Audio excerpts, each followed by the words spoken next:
The Honorable, the Judges of the United States Court of Appeals for the Fourth Circuit. Oyez, oyez, oyez, all persons having any manner or form of business before the Honorable, the United States Court of Appeals for the Fourth Circuit are admonished to draw nigh and give their attention, for the court is now sitting. God save the United States and this honorable court. Good morning, everybody. Please be seated.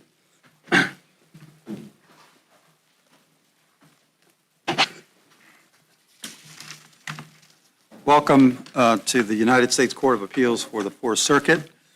We've got 3 cases on for hearing this morning, and I want to acknowledge and publicly thank our good friend and colleague, Louise Flanagan from the Eastern District of North Carolina, who has taken time away from her other day job to be with us this morning, and we're grateful for that.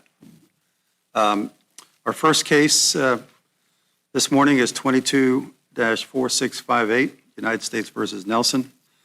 Ms. Toma, sorry, I hope I pronounced that right.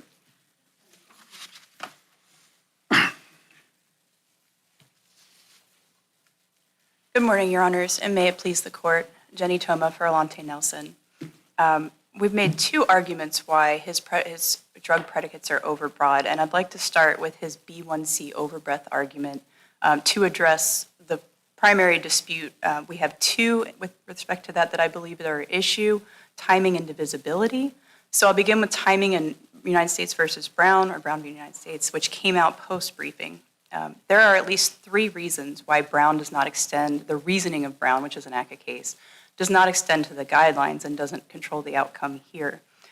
First, the Supreme Court's reliance on ACCA-specific cases to reach its result. So McNeil, which it relied on, is also an ACCA case, and it doesn't extend to the guidelines, as the Supreme Court recognized at Note 7 of the opinion that the ordinary guideline practice requires the opposite. Congress directed courts to apply the guideline sentencing enhancements as they exist at the time of federal sentencing.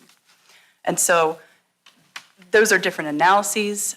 Second, it's consistent with the animating principles of the Sentencing Reform Act, as the Supreme Court also reviewed in Dorsey as well.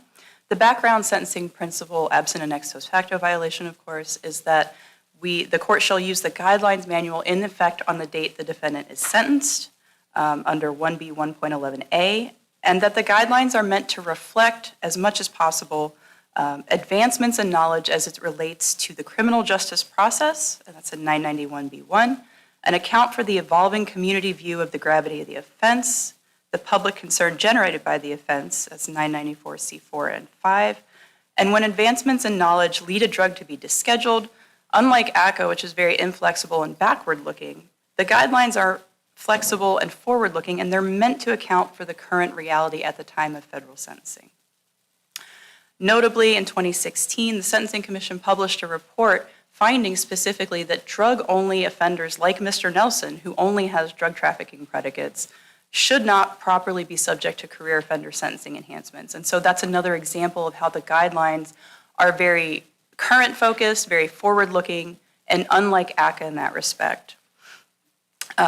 Brown's ACCA statutory objectives rationale also does not extend to the guidelines for the same reasons. Those are different purposes, and as the First Circuit probably best said in Abdulaziz, which we cite in the briefs, it's the difference between when culpability attaches. So for ACCA, there's a judgment made by Congress that culpability attaches at the time of the prior commission, reflecting a judgment that the possession of a firearm with those priors would result in increased harm and should result in increased punishment. But the guys, with respect to this issue of culpability, is it culpability for a particular drug or just simply culpability for a controlled substance? If I understand the question correctly. Well, yeah, so, I mean, it's a clever argument that you've got a controlled substance that is no longer on the schedule, but the gravamen of the offense is, is it possession of controlled substance just generically? So we've got the same offense. It's a controlled substance violation. Why do we care about whether or not whether it was cocaine or any other item on the controlled substance list? That's our second argument, is that B1C is simply indivisible when it comes to crack cocaine. And so that while I agree that it seems a little bit unlikely or strange, but it is an operation of the categorical approach, which regularly produces, as we all know, odd results. What I'm suggesting to you is that the offense the offense is more broadly defined as a violation of possession of a controlled substance, period. And it still remains, it was an offense before, it remains an offense now. Right. Well, in order to actually prove a violation of B1C, which was what Mr. Nelson's predicate is, the government has to prove that he possessed a controlled substance in Schedule 1 or Schedule 2, and it doesn't have to prove which one. And in fact, the government does sometimes do testing, but in terms of the categorical approach, we are simply looking at the elements, and we are looking at the least culpable thing in it, and that happens to be things that have been descheduled since. So in this case, hemp, iofoclane is another. And that's, again, simply by operation of the categorical approach. There has to be some proof of a Schedule 1 or 2 controlled substance. It's not just possession, if I'm hopefully getting to the point of your question. It's not just possession, it's not just distribution. There has to be proof of Schedule 1 or 2 controlled substance for a B1C offense. In other words, if the government had not proven Schedule 1 or 2 controlled substance, there could be no penalty applied from B1C. I understand that argument, but I guess my point is that except for the deletion of this one drug from the controlled substance list, the offense writ large remains the same. There's nothing different about it. And maybe your point is that really matters. I think that's correct. Yeah.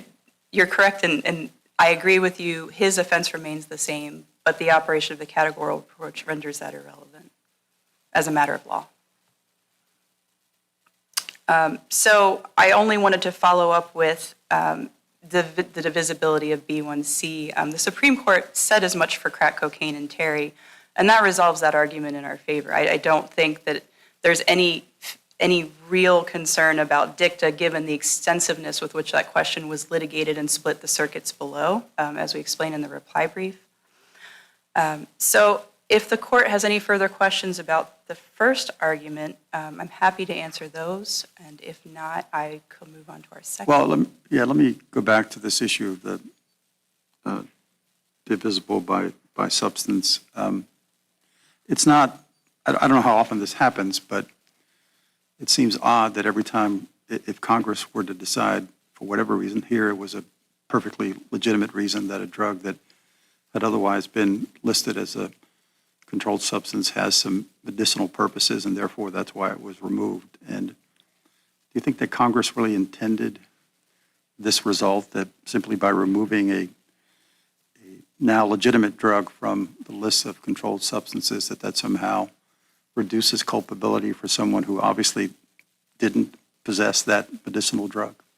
I think they probably don't, but I also would say that they probably didn't intend most of what has come out of the categorical approach as well. That's probably quite fair.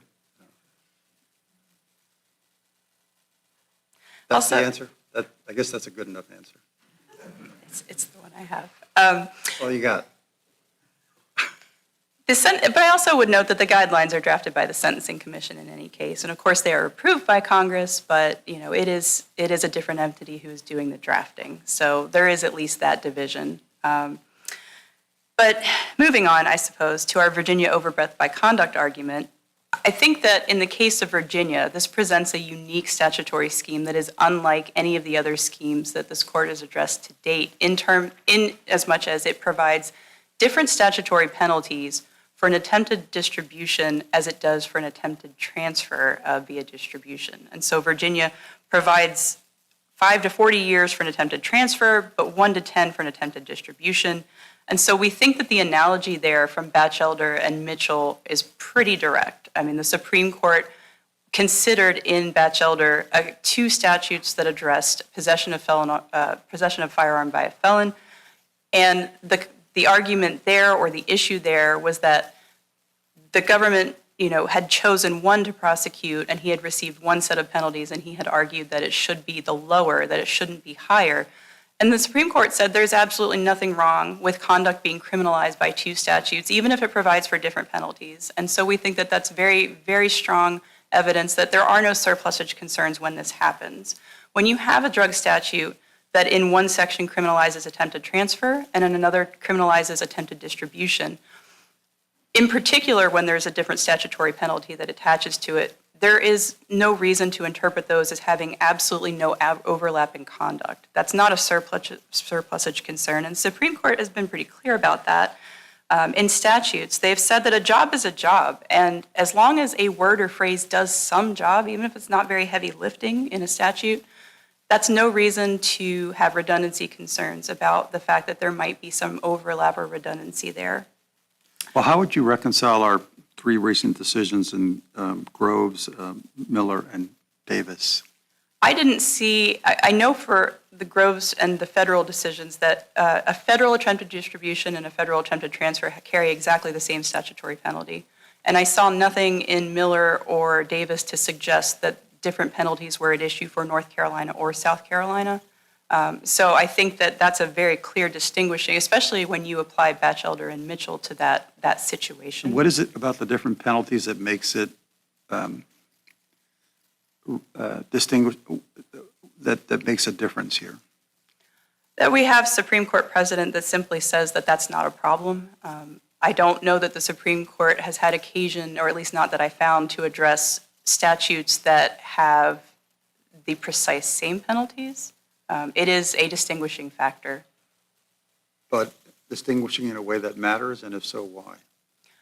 I think so, just because, like I said, I can point to the Supreme Court saying that this situation does not create surplusage. This is not a situation where we have, one statute that overlaps impermissibly with the other.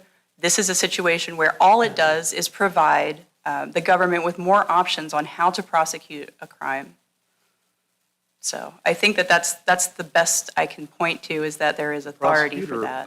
Or penalize somebody for a crime, because punishment is different in the elements of the crime, right?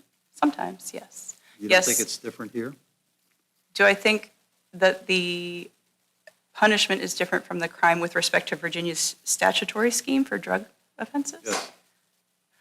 I think that it, much like B1C, requires the prosecutor to prove a certain set of facts. So it does require them to prove certain things. As far as I'm aware, I have not been able to locate any real difference between a Virginia attempted distribution and an attempted transfer, because even if one was ordinarily meant, it still, I don't know how it would possibly, it could possibly, I suppose, fall outside the realm of attempts versus attempts as they are statutorily defined as with an intent and substantial step. But I think that attempt as it's ordinarily meant would often fall into that. It would, arguably. So, I think that the government has to prove the same thing for both, and then they have a choice. Do they want to pursue a 1 to 10 or a 5 to 40? And I know with at least with respect to the federal system, at least, those attempted transfer provisions, they get used. They're not in disuse. Those are used to uphold sentences. So.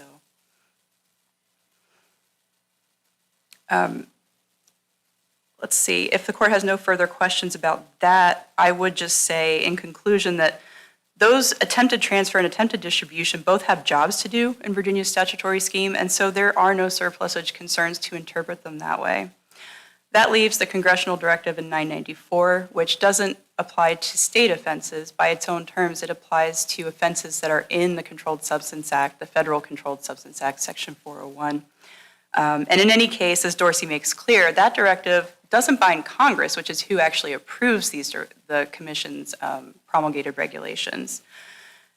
So if the court has further questions, I'm again happy to answer those. If not, I'll reserve the remainder of my time for rebuttal. Thank you, counsel. Thank you. Ms. Herney? Good morning. May it please the court, Eleanor Herney for the United States. I would like to begin by addressing the overbreadth by drug type argument. So how I'm going to address this is under the first overbreadth argument before moving to the second overbreadth argument. I'd like to first note, as it looks to the two different convictions in question, this court in Ward has already decided that the Virginia statute is divisible by drug type. And so here we're looking at 841B1C. And more specifically, we're looking at the statute in its entirety. And the critical question is whether or not 841 is divisible. And if so, then we can look at the judicially noticeable documents to resolve the issue. That Mr. Nelson was convicted of distribution of cocaine base, which was illegal at the time of his original conviction, his sentencing in the underlying federal case, and remains illegal now. And the answer to this critical question is that Section 841, and specifically B1C, is divisible for at least 3 reasons. First, the statutory text tells us that it is. Second, this court's prior decisions interpreting similarly structured statutes tell us it is. And third, external documents like charging instruments and jury instructions also tell us that it is. So starting with the statutory text, I would dispute the proposition that B1C simply covers as an element any unspecified quantity of schedule. Can I stop you for a second and go back to this, the fundamental question of whether or not we even get to the modified categorical approach? Do you disagree with the premise that if a jury were to convict possession of a controlled substance and 6 of the jurors thought that the controlled substance was cocaine and 6 thought it was something else, is there anything wrong with that conviction? I think it would depend on the jury instructions. If it's solely under 841B1C and they're instructed as to what schedule, but if we're looking simply at 841B1C, it's not simply controlled substances 1 or 2. There are further clauses in that subsection that aren't specifically numbered. Don't we have cases that suggest that it really doesn't matter? 6, or point me to a case that says that the identity of the controlled substance would matter in that kind of a case. In that specific kind of a case, I would not dispute that premise. So how do we even get to the modified categorical approach then, if it doesn't matter what the substance is for conviction purposes? Your Honor, I think that we have to look at the statute in its entirety. And instead of focusing on that portion of B1C that says Schedule 1 or 2 controlled substances, we look at it in its entirety and look at how D operates to limit C. It is more complicated than some of the generic state statutes that simply say, possession of controlled substances shall be illegal under the law. We have a more complicated statutory structure where Section A1 sets forth the elements, the conduct of the offense, and B1, all of them, by operation of Apprendi and Elaine, obviously, set out elements that must be proven because they impact statutory maximums, statutory minimums. But even within B1C, it's not simply any Schedule 1 or 2 controlled substance not otherwise specified. So for example, certain amounts of flunitrazepam, which is a date rape drug and is a Schedule 4 controlled substance, are also included in that subsection. So if you were to see 841B1C, it doesn't necessarily automatically equal Schedule 1 or Schedule 2 controlled substance. Okay. So you're extracting a controlled substance from outside of the first 2 schedules to then argue that that makes it a modified categorical approach analysis? Is that what? I wouldn't say extracting it from out of the first 2 schedules, but looking at the entirety of 841B1C in its context. Which is limited to what in terms of the schedules? It covers a variety of schedules.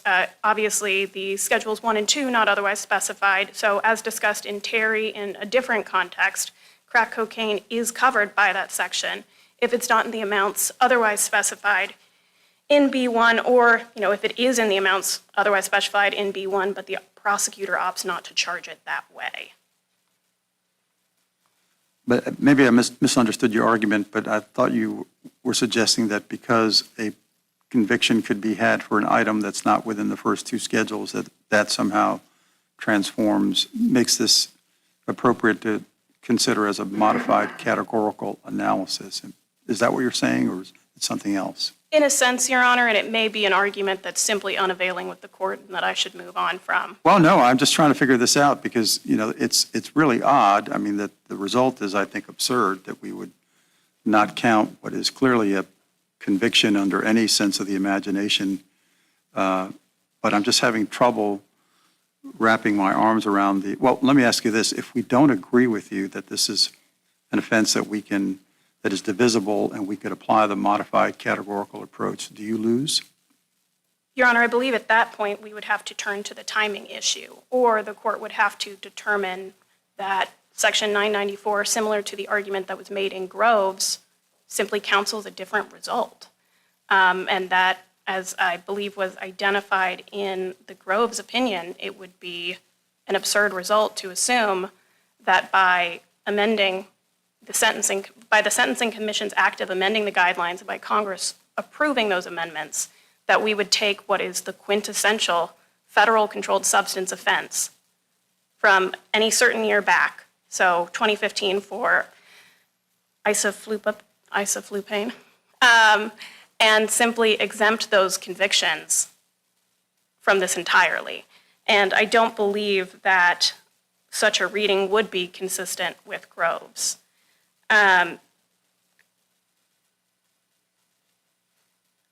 Apologize, I've lost track of where I am, but I'm regaining that track. Further, Your Honor, in terms of Terry, You mentioned the timing, a timing argument. Can you kind of expound upon that? What do you mean by that? Yes, Your Honor. So looking at the timing argument as arose in Brown, as my colleague noted, that did arise in the ACCA context. And I believe that the Supreme Court there didn't state this is expressly limited to this context forever. It did note in, I believe, footnote 7, that there is a different timing provision as it relates to the guidelines, in the sense that, of course, we apply the guidelines that are in effect as of the day of sentencing. But I think at that point, we have to go and look at the guidelines and see whether or not they speak prospectively or retroactively.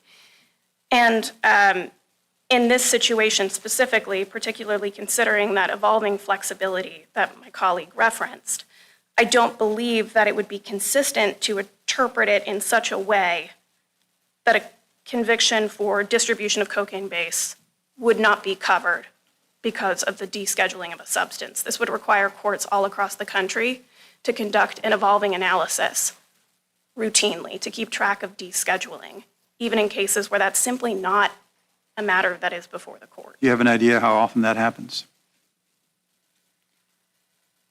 Not as often as it perhaps should happen in light of medical developments, but I think in terms of, obviously, the isoflupane, hemp, there's been more movement towards other substances, but off the top of my head, I cannot give you a number.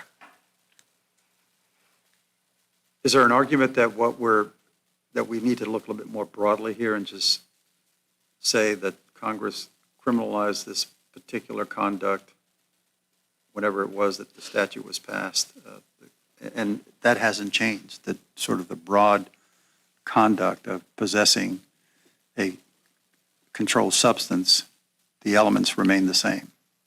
And I would agree with that. As the court identified, it is the gravamen of the offense, and that has not changed. The conduct-based elements have remained the same for, I believe, since the enactment of the Controlled Substances Act. And while the schedules have changed. When was that, in 72? Well before my time, Your Honor. Was that a jab at us? Absolutely not, Your Honor. Just a way to avoid admitting that I don't know the answer to that question. But it. And Congress left it to who to say what was listed on Schedule That 1 would and be. 2? Pardon? It was delegated to the Attorney General and then down to DEA and the FDA, I believe. Does that implicate this Loper-Bright policy or ruling that the Supreme Court made a few months ago? Well, Your Honor, I would first note, as I believe I had to also observe on the record yesterday, that the parties haven't briefed the impact of Loper-Bright, but in addition to that, the parties never argued as to the applicability of Chevron in this case. And I don't believe there has been a determinative decision as to the hour line of cases that would come into play as to the guidelines. So my answer would be, I do not believe so. Congress decided what the crime was. Yes, Your Honor. And they left it to some people to decide what part of the element was. Yes, Your Honor. So in recognizing, I the evolving nature of controlled substances. So I'm sure everyone remembers the analog dispute that boiled hot for a little while and then tempered back down. There's always new drugs arising, and that's part of the reason why that kind of flexibility and the need for specialized areas, which I believe brings us back into deference questions, arises. But as I believe Chief Judge Diaz identified, the conduct-based elements have not changed. And looking at the different cases that are cited here regarding the drug type, which I think is kind of what we're sort of moving towards for the drug type analysis, all of the cases that are cited and which address divisibility by drug type and find that there is not a categorical match, those cases are all comparing substance to substance.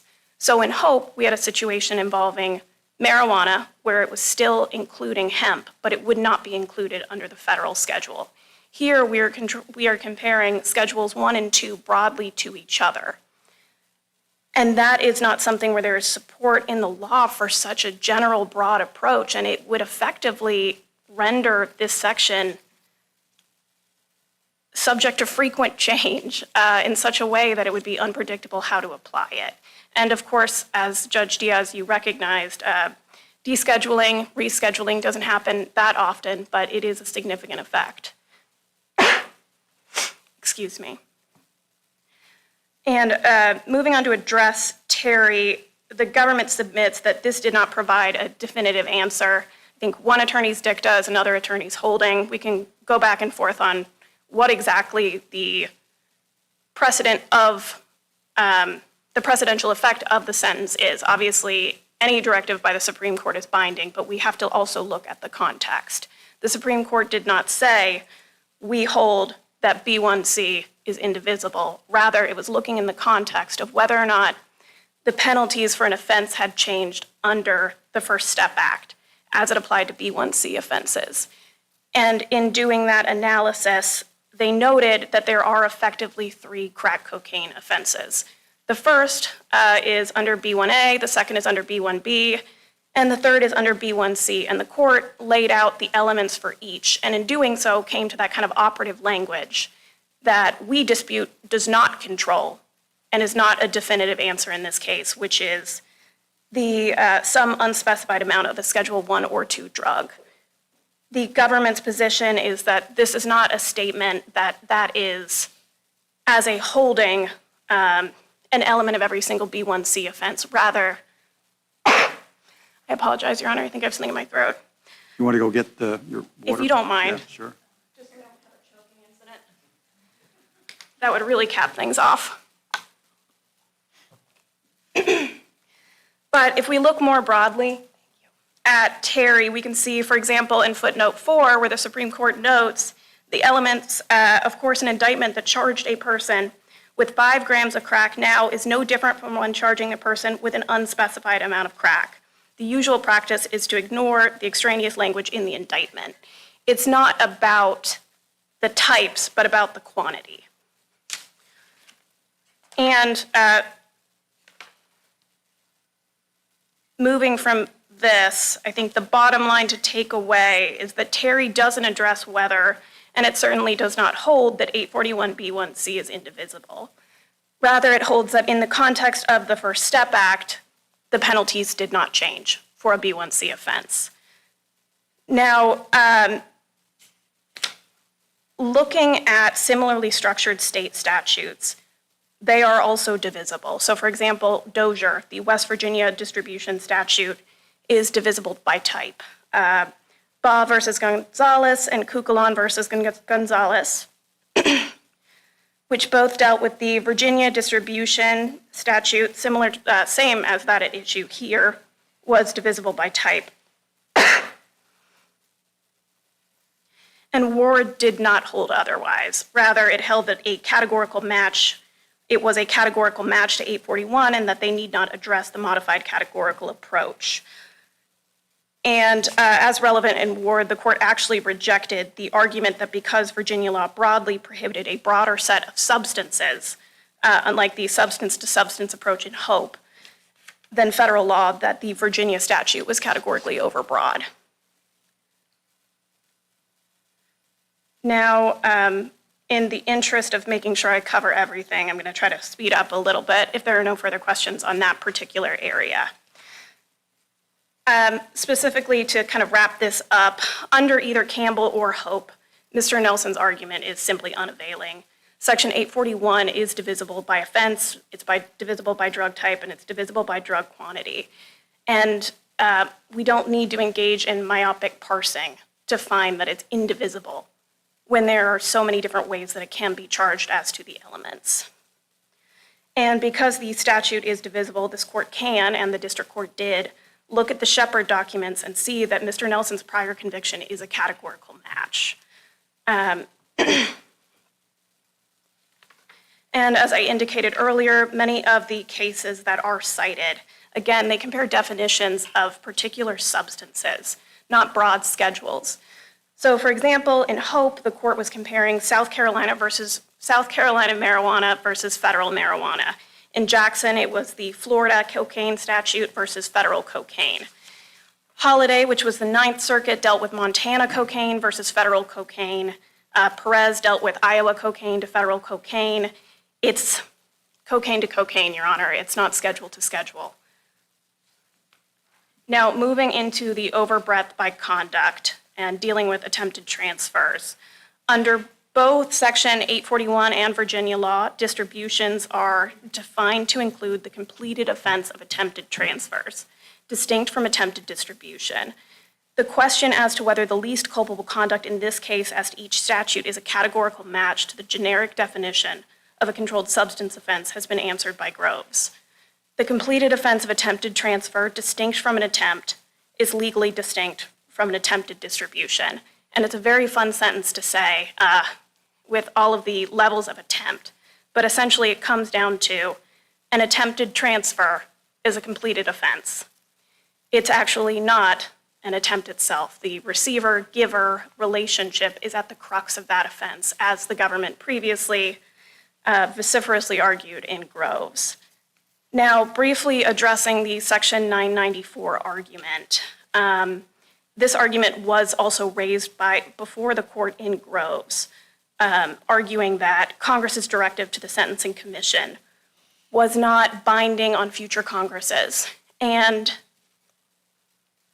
the government doesn't disagree with that proposition, but there's no indication that there's been any change, that in substituting words instead of the statutes, that Congress intended to give the Sentencing Commission authority or to approve the exclusion of those offenses. And to clarify, just so I'm clear on the record, the extent that the government does not dispute is that there has been linguistic change. We agree with that. We just disagree that it has some import to narrow the offense. I understood your colleague on the other side to be making an argument that because the penalties differ with respect to these transfer and distribution offenses, that makes a difference. Did you catch that? I did, Your Honor, and I think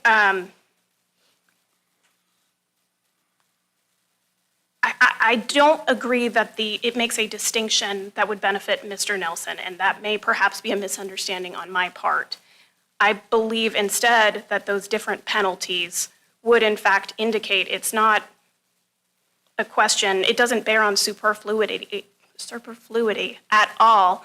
Rather, it indicates that they are separate and distinct offenses, and that an attempted transfer is in fact the least culpable conduct that's punished by the Virginia statute. And the fact that Virginia has opted to punish an attempt separately, and in fact has a felony and a misdemeanor provision, I believe, subsection A and B of that Virginia statute, punish attempt separately. I believe that lends further credence, and I see my time is run, if I No, might. go ahead and finish your answer.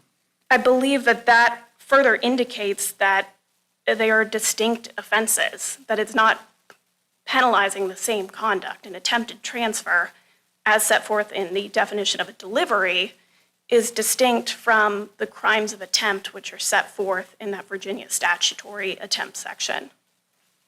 All right. Thank you very much. Okay. Thank you.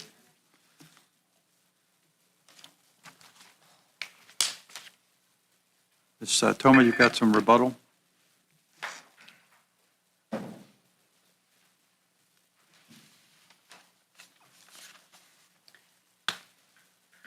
Thank you, Your Honor. A couple points I'd like to make about the divisibility of B1C. My colleague points to other parts of the B1C clause that do, in fact, identify some date rape drugs as being specifically singled out in B1C. And just to be very clear, we don't dispute that B1C may very well be divisible as to both gamma hydroxybutyric acid, GHB, or flunitrazepam. It probably is, although that's certainly a question that would maybe be better left for a case that actually involves those drugs and has that divisibility at issue.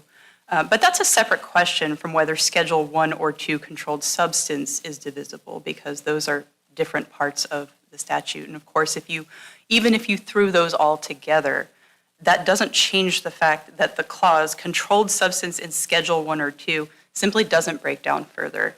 I would add that even if it's divisible by date rate drugs, again, something we don't contest, may very well be, it's not divisible by crack cocaine. And I would also note that, as we point out in our opening brief at page 10, the Solicitor General in Terry agrees with us and disagrees with my colleague's position here. That's cited at page 10, and of course, the court can see that for itself. Moving on, as the court also knows, dealing with descheduled substances, even if it does produce what might be a strange result in this case, we all know that that's a very easy fix. Now that the Sentencing Commission has a quorum again and is actively amending and promulgating every single year, if they wish to, as they very often have to, resolve any sort of dispute about what the guidelines mean, it's as easy as promulgating next year. It can be that simple, and that's a job for the Sentencing Commission, and it always really has been their responsibility to do that. So it's not quite so difficult.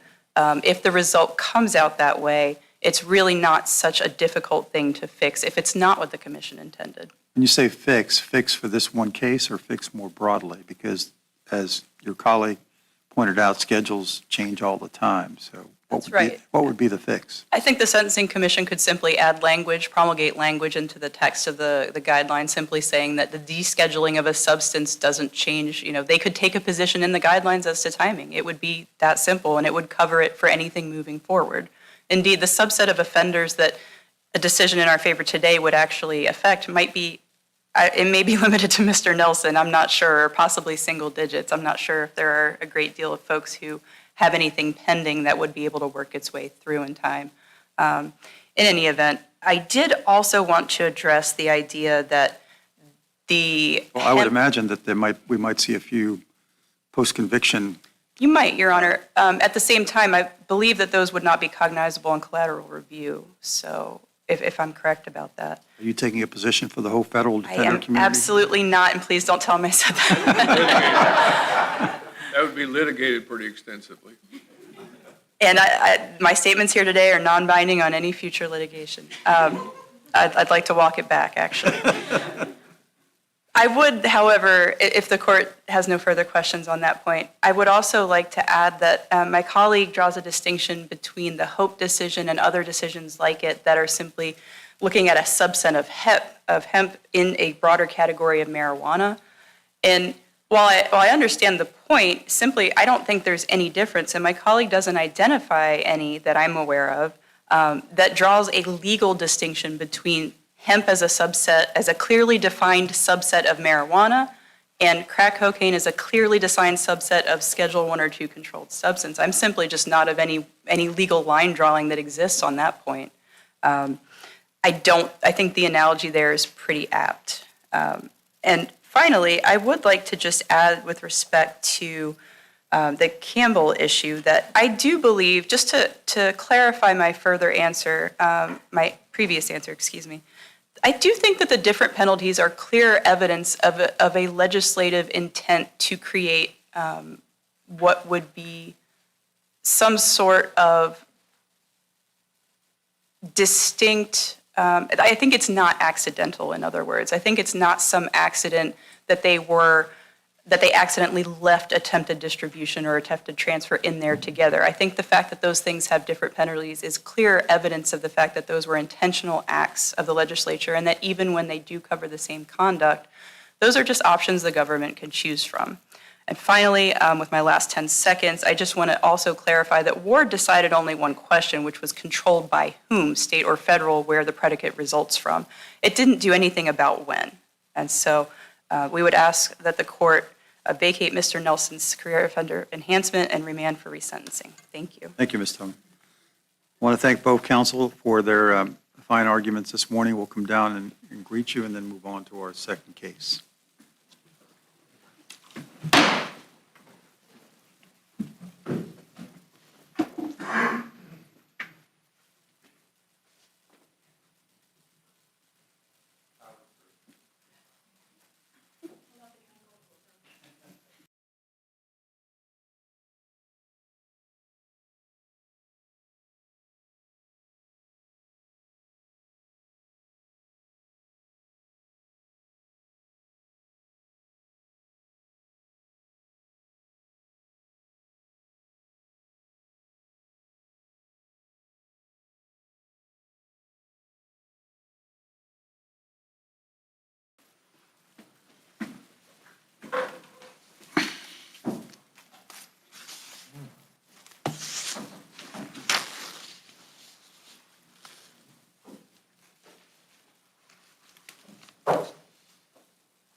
Our second case is 24-1230, Pharmaceutical Coalition for Patient Access versus the United States. Mr. Sidlicki.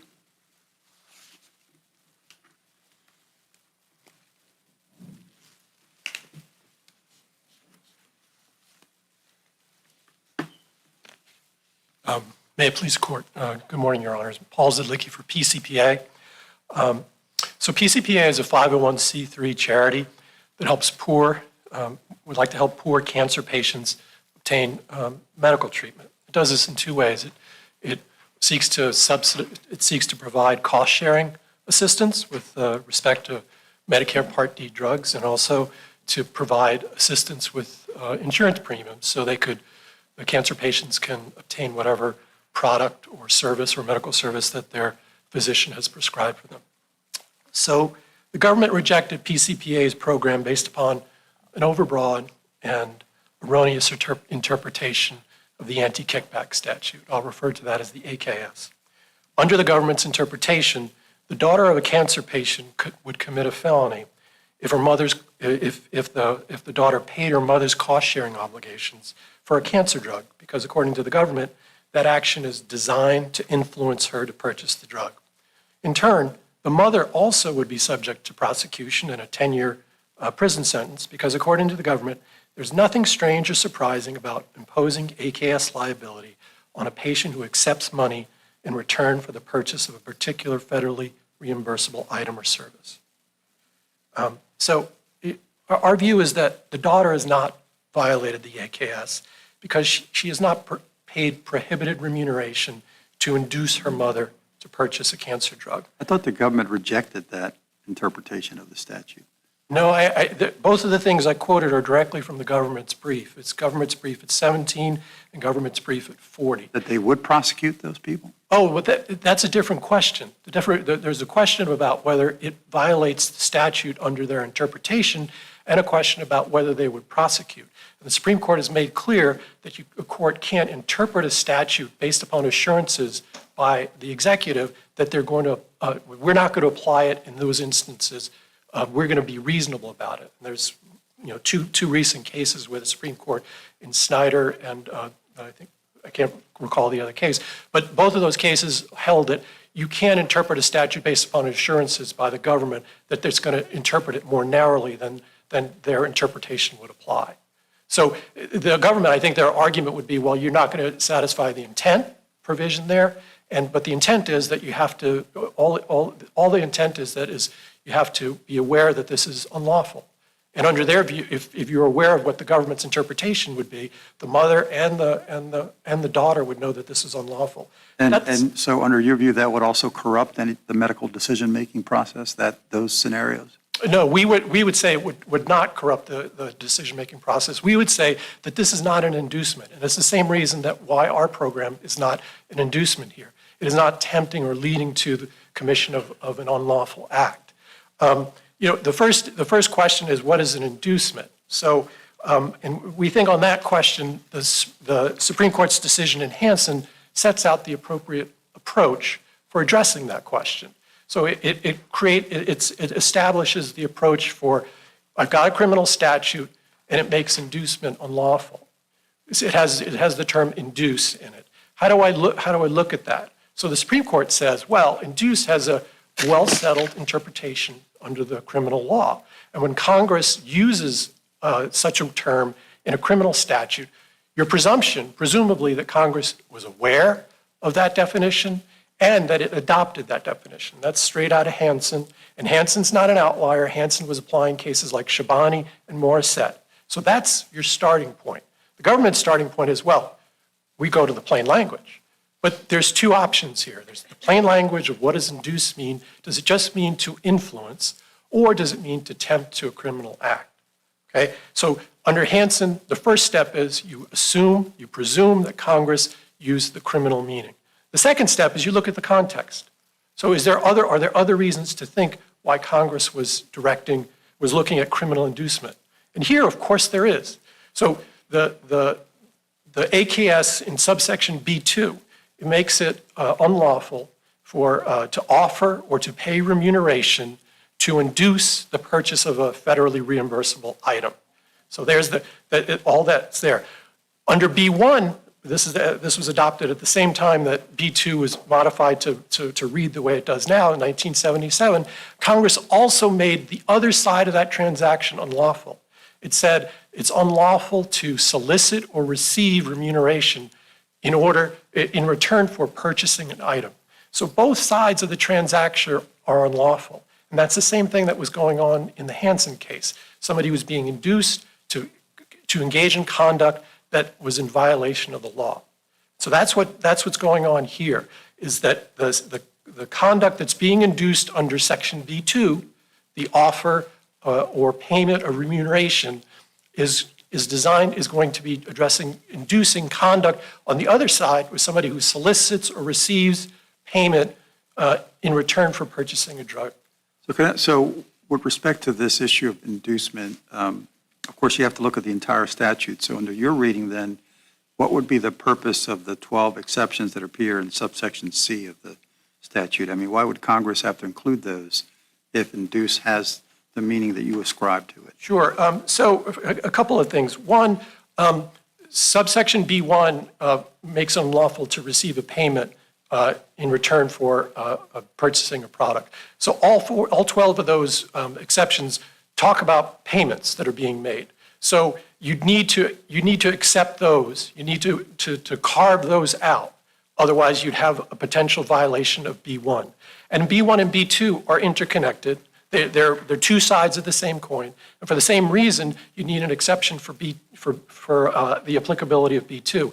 And really, what Congress is doing here is it's legislating for certainty. It's saying, well, we want to be certain that these 12 arrangements that we thought about closely, that they're not going to be subject to any criminal liability under B1 or B2. So this is Congress being doubly sure. That's what's going on. They all fit together. In the Hansen case, there was also an exception that was in the statute for if you actually got a minister into the country for religious purposes and you had to satisfy certain characteristics.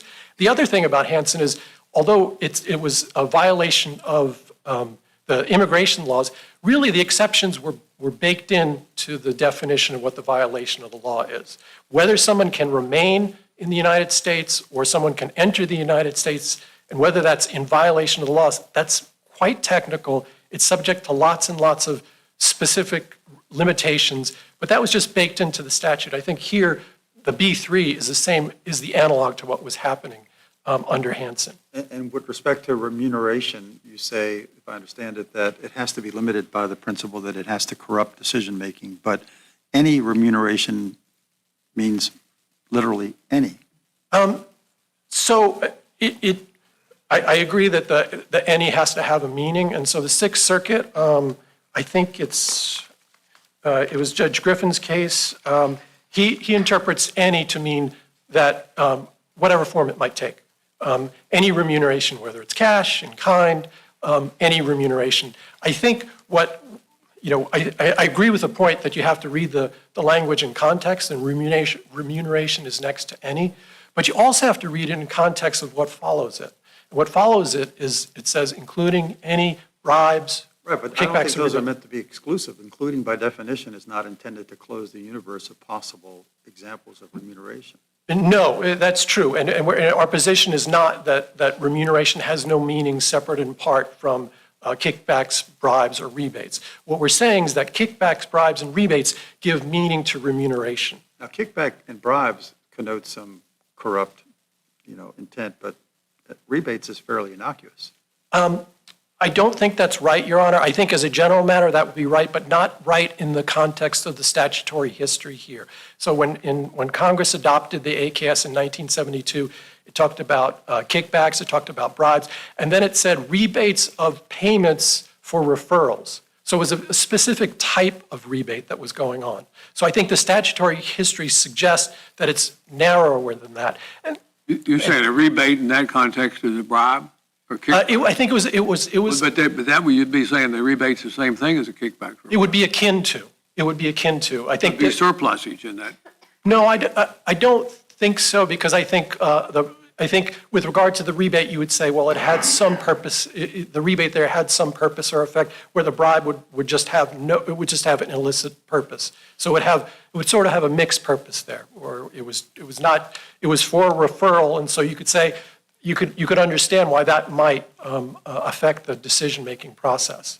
And the cases prior to the You're saying rebate means something in the criminal context then? No, I'm saying rebate means something in the context of the AKS specifically. When it was adopted in 1972, it wasn't just a rebate. It was. You're saying kickbacks and bribes mean something in the criminal context? They do. Bribes certainly have a corrupt influence to it. This remuneration, any remuneration includes a kickback. Yes, it would. Includes a bribe. Yes, Your Honor, it would. It would. And it includes, it says or rebate.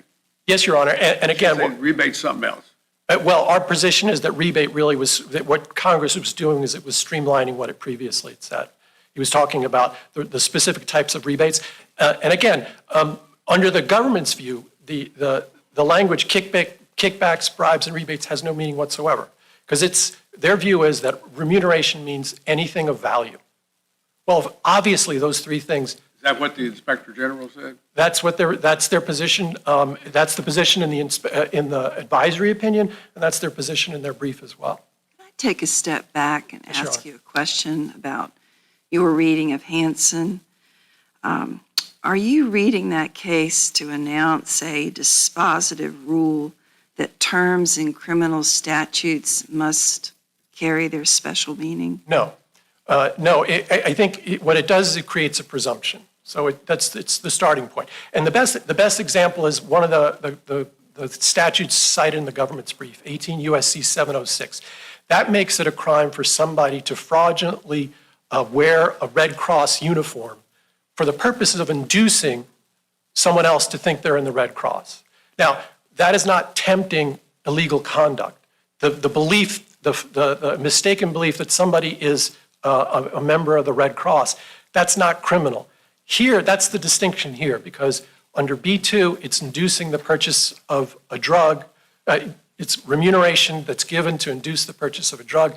But on the other side, in B1, that's criminal conduct. And so that's the difference between the two. So no, not a categorical approach, a presumption that can be overcome, but it's not overcome here. It's confirmed here. It's confirmed the same way that Hansen decided the case. Your Honor, I also would like just to talk about with regard to remuneration. I think the government's argument is that those terms that follow the term remuneration, that they do not limit or do they have no bearing on how you interpret remuneration because they come after. They said if they came before, well, we would understand that. But this court, in a case called Adams versus Dole, 927 F2D 771, the court applied the canon of res generis in both directions. It cited Sutherland on statutory construction, and that treatise says this canon applies in both directions. So I don't think that formalistic argument that they're making is correct. And then, the other part of it is, under their interpretation, this is an incredibly broad reading. This would sweep up lots and lots of innocent conduct. It would sweep up the daughter that is paying the co-payment on behalf of her sick mother because she can't pay it otherwise. The intent there is exactly the intent that they're talking about. They want the mother to purchase the drug, and under the government's reading, that would be enough to satisfy the statute. But I think part of the broader policy concern here is that the activity has to have some effect on the market and the pricing of a drug. And the daughter who pays for the mother's drug in isolation just doesn't really have that impact, unlike this program. And by the way, when I first read these materials, I thought to myself, well, why is the government so hell-bent on stopping what appears to be something that's good for consumers? But they have other policy objectives that clash with that admittedly altruistic objective, and that's what they're getting at here. So, Your Honor, I think there's two things I'd like to say. One, what we're talking about here is the analysis of what the language means. What are the terms induce, and what does remuneration means? So that was the first part of the OIG opinion. All of the discussion that came after was about policy, that was whether or not they should allow this to go forward in the first place. So all that discussion about pricing and all that thing, that doesn't address the statutory construction, the threshold statutory construction. The other thing is, our view is this is not going to have any kind of effect on pricing. This is a small sliver. This is, a sliver of patients who fall within between 150% of the federal poverty limit to 350% of the federal poverty limit. There's other statutes, including the IRA, the Inflation Reduction Act, and that statute, I'm sorry. No, you can finish your answer. That statute limits any kind of price increases. It says that any price increase is going to be subject the drug manufacturer back to a rebate.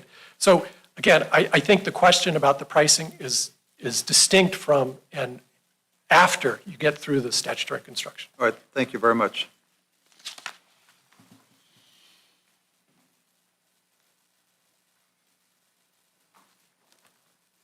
Mr. Winnick? Good morning, Your Honor. May it please the court, Daniel Winnick for the government.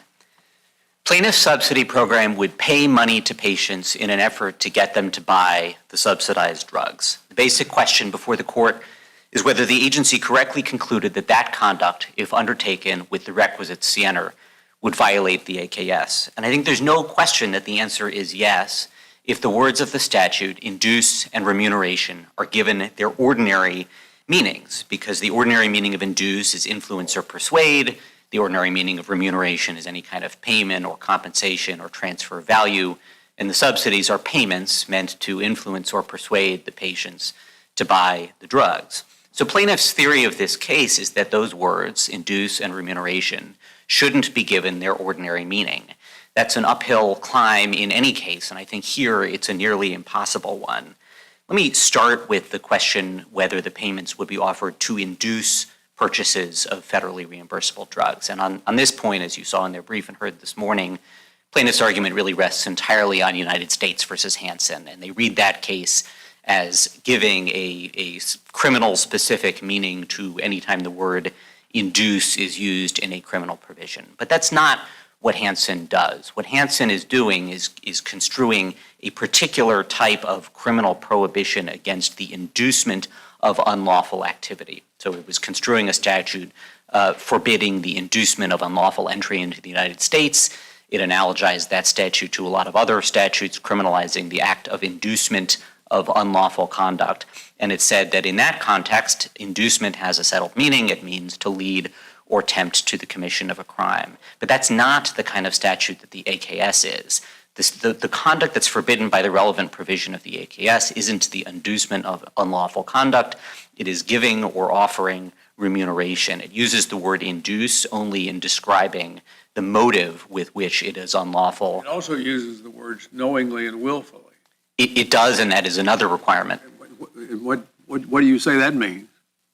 So the willfulness requirement of the AKS generally means acting with knowledge that your conduct is unlawful. Specific intent. So you don't have to know specifically that the AKS Corrupt prohibits. intent. Yes. So it has to be with corrupt intent. To violate the AKS, it has to be with knowledge of unlawfulness. I'm not sure I want to. And the situation here with what Judge Diaz mentioned earlier, it seems to have, on the face of it, it sounds like it's got the wonderful intent. They're trying to save people's lives who are stricken by cancer.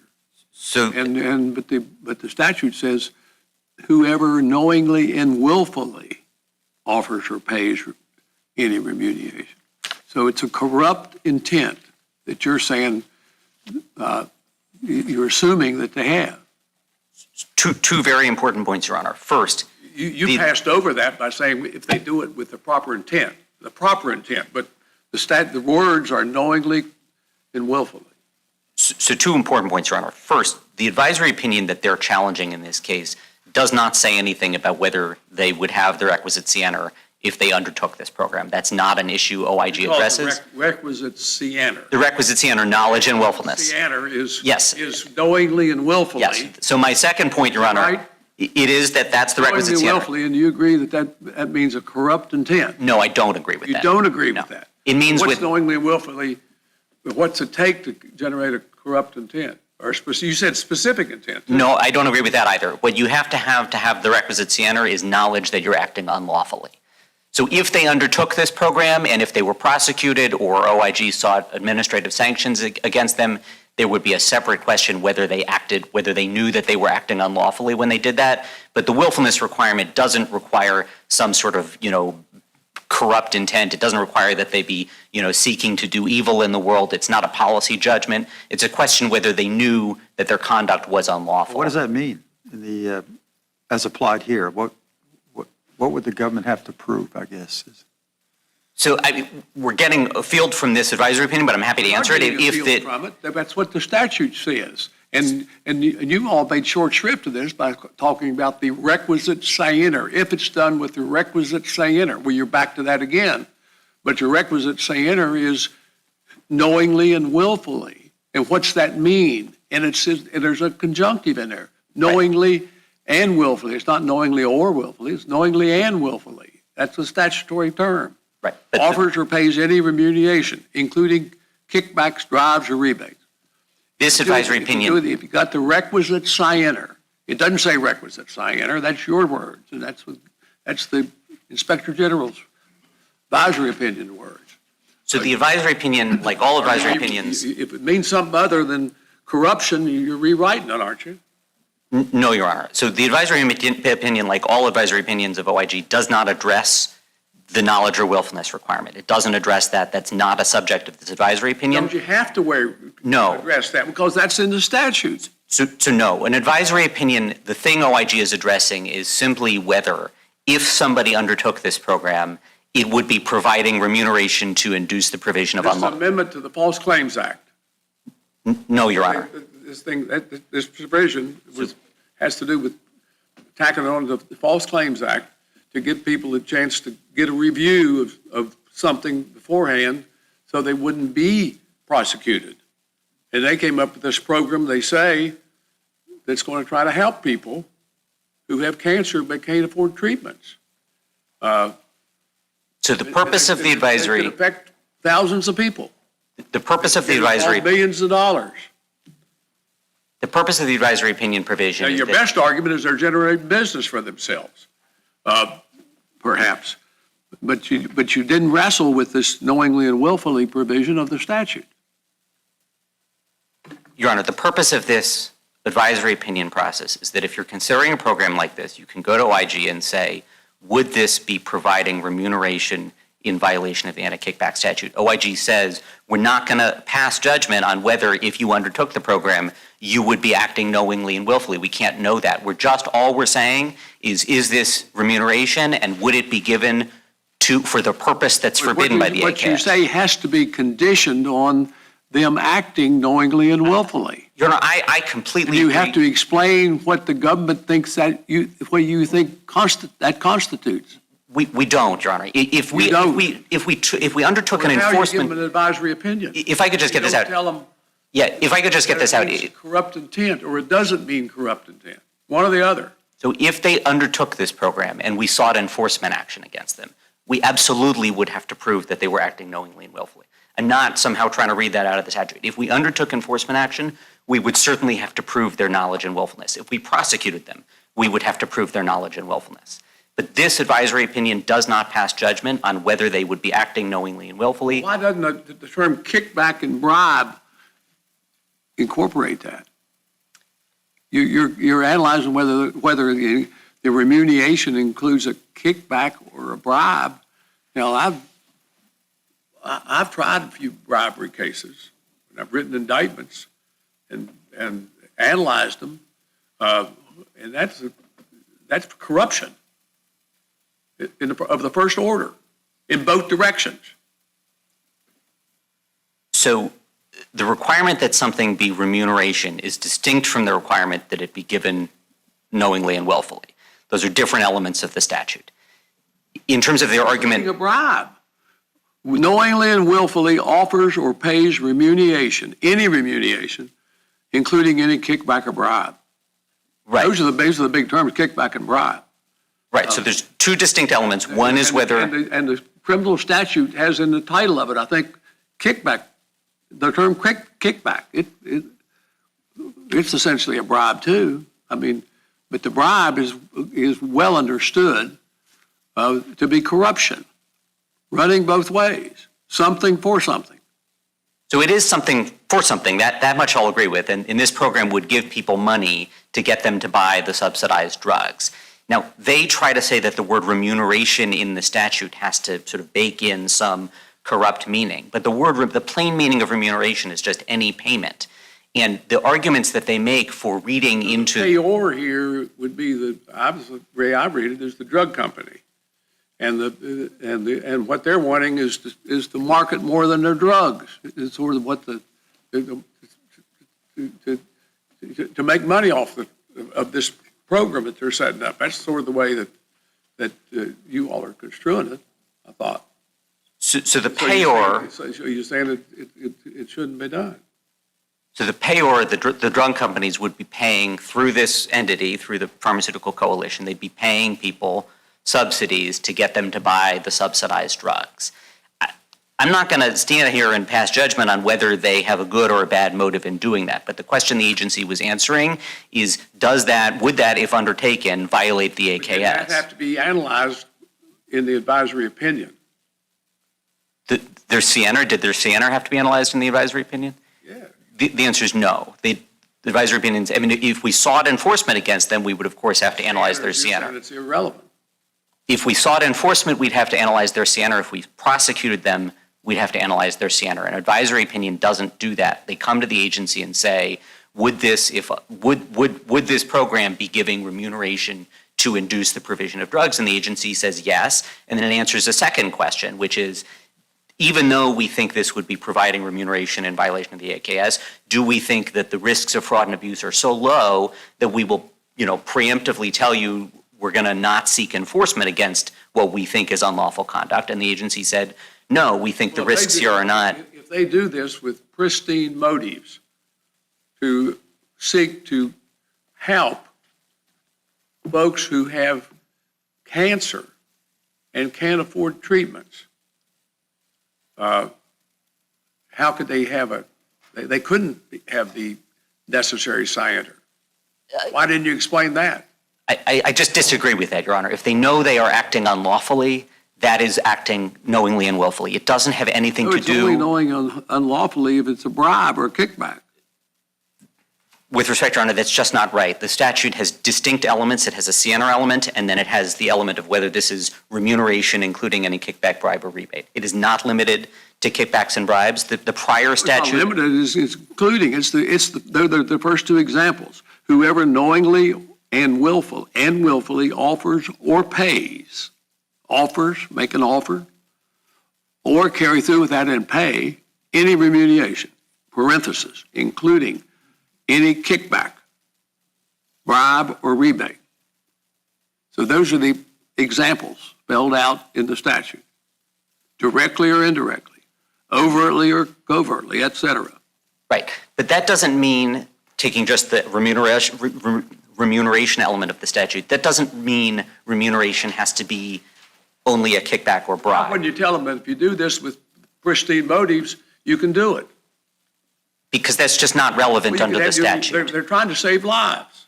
So the statute doesn't look at whether somebody is trying to save lives. It looks at whether they're giving remuneration. Why wouldn't you, in the advisory opinion, you're here defending the advisory opinion. Right. That's what's challenged, is the advisory opinion. And you're the representative of the United States government that's defending it. And why wouldn't you all want these cancer patients to be treated? So let me take that question on, the sort of policy question on. We absolutely agree that it is a legitimate and important goal to make cancer drugs affordable. Congress has pursued that goal in any number of ways. Congress has long pursued it by giving subsidies to reduce or eliminate cost sharing for people whose income is below 150% of the poverty line. Congress in the Inflation Reduction Act went 2 steps further. It eliminated 5% coinsurance in the catastrophic phase of coverage, and as of next year, it capped out-of-pocket spending under Part D at $2,000 a year. So Congress has done a lot. Pharmaceutical companies can also serve that goal in a number of legitimate ways. They can make their drugs free for certain patients, and they can contribute money to genuinely independent patient assistance programs where their donations are not correlated with support for their particular drugs. But that is not what this program does. This program is set up as a conduit for manufacturers to funnel subsidies for their drugs. Each manufacturer under this program bears only its own share of the subsidies. They are subsidizing their own drugs. You're saying they do it to benefit themselves. So let me ask you, if the participating drug manufacturers paid plaintiff some amount for the subsidies plaintiff pays for the products that are not their own, so that the participating manufacturers would be subsidizing Part D enrollees for all products, would you be standing here saying something different? So in order to be a genuinely independent program, they'd have to pay the program, they'd have to make a contribution to the program, and the program would then decide, how to give the subsidies. So there would, if the hypothetical is, suppose they say, 90% of my payment is for subsidies of my drugs, but 10% is for subsidies of other people's drugs, that wouldn't be enough. That wouldn't change the fundamental nature of the program. But it would be legitimate under OIG, guidance if they made a contribution to a genuinely independent patient assistance program where they're not, just channeling money from the pharmaceutical company to, subsidies for the drugs of that pharmaceutical company. Because then they wouldn't have the corrupt intent that they need, is what you're explaining, how they could do it. And you told them before they set up this program that what they needed was an independent board. And they got one, but you didn't explain this part you're talking about right now. Why don't you give them a chance to try to fix it? So the basic feature of this program, which was not solved by their having an independent board, is that each manufacturer is invoiced on a monthly basis only for that manufacturer's share of co-payment. So the program is set up. They now have an independent board. They do have an independent board. You just described it in answer to Judge Flanagan's question that they need an independent group to decide what's going to happen to the money. But my point in answering that question was that the program has to be set up so that the program isn't just channeling donations from the pharma companies to the patients as subsidies. That's the way it's set up, I thought. This one is set up that way. Board. Well, so the board is independent in the sense that the board members are not in the pharma companies. But the structure of the program is such that each manufacturer is invoiced each month for only that manufacturer's own share of the subsidies. But they're independent, that's what the word means. Independent. But what I'm saying it has to be in order, in order to pass muster is not just that the board members are independent, but that the program is genuinely independent so that it doesn't serve just to channel subsidies from the pharma companies to that I'm company's not drugs. suggesting the methodology. You used a 90-10 percentage split.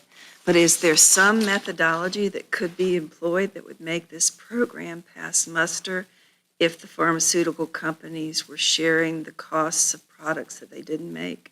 So OIG has lots of guidance on what is a legitimate patient assistance program. There's lots of advisory opinions people can look to. There are legitimate ways pharmaceutical companies can contribute to patient assistance programs. This is not that. They set this up so that it would function to channel donations from pharma companies to their own drugs. And what OIG has said here is that this program gives remuneration payments to induce, to get people to buy drugs that are covered by the program.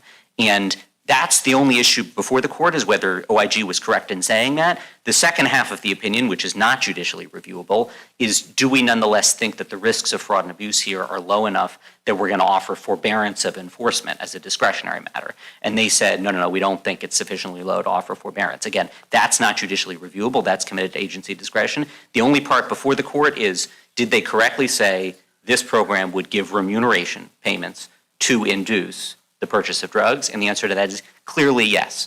There are lots of other elements of the statute. There's the Sienna element. I'm not trying to ignore it. If we brought an enforcement action, we'd have to prove that. But the only question before the court is, did the agency correctly think this program would give remuneration, would give money to induce people to buy drugs? And the answer is yes. Your colleague began his argument with the example of a Medicare enrollee whose relative pays the copay and said that under your view of your interpretation of the statute, that would result in a felony prosecution. Yes, and that's flatly wrong, and we say that as clear as can be in our brief, bottom of page 28. The statute is violated when people give remuneration to induce the purchase of particular items or services. So the daughter who's trying to help her mom with cancer treatment, she's not going to care which drug her mother is on.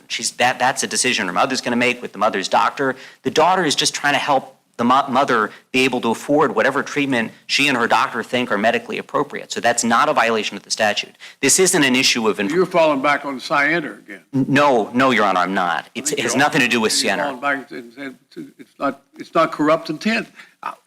You don't like me to use those terms, but you keep talking about Sienna or talking around it. It's a distinct provision of the statute. In the hypothetical of the daughter trying to help her mother, she wouldn't be giving remuneration to induce the purchase. Best of intentions. I think that there could be a daughter who would give her mother money only if her mother used such and such drug, because that daughter had done some research, seen probably far too many commercials, but told her mother that that's the one for you, Mom, and if you get it, I'll help you pay for it. So what's the situation there? So in that case, then I would agree with Judge King, it would be an issue of Sienna. In that case, that would be giving remuneration to induce the purchase of particular items and services, but it's very unlikely that that daughter would be acting knowingly and willfully. Even if she were, it's very unlikely she'd be prosecuted, but I'm not, to be clear, in response to something my friend said this morning, the broader argument I'm making here about the absurdity point they suggest, this is not a point that, no, the government just won't prosecute. The point is, it is not a violation of the statute unless you are giving remuneration to induce the purchase of particular items or services. And in the more mine-run case, where the daughter just wants to help her mom, she's not going to have that purpose, and so it's not going to violate the statute. All right, thank you, Mr. Winnick. Thank you.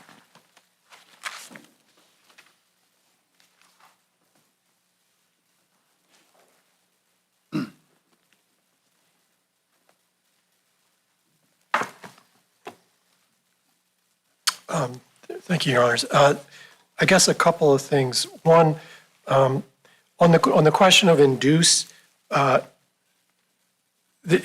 is the case, that hypothetical, if the daughter knows which drug, if she knows it's a Medicare drug, that it's reimbursable by Medicare, that's it.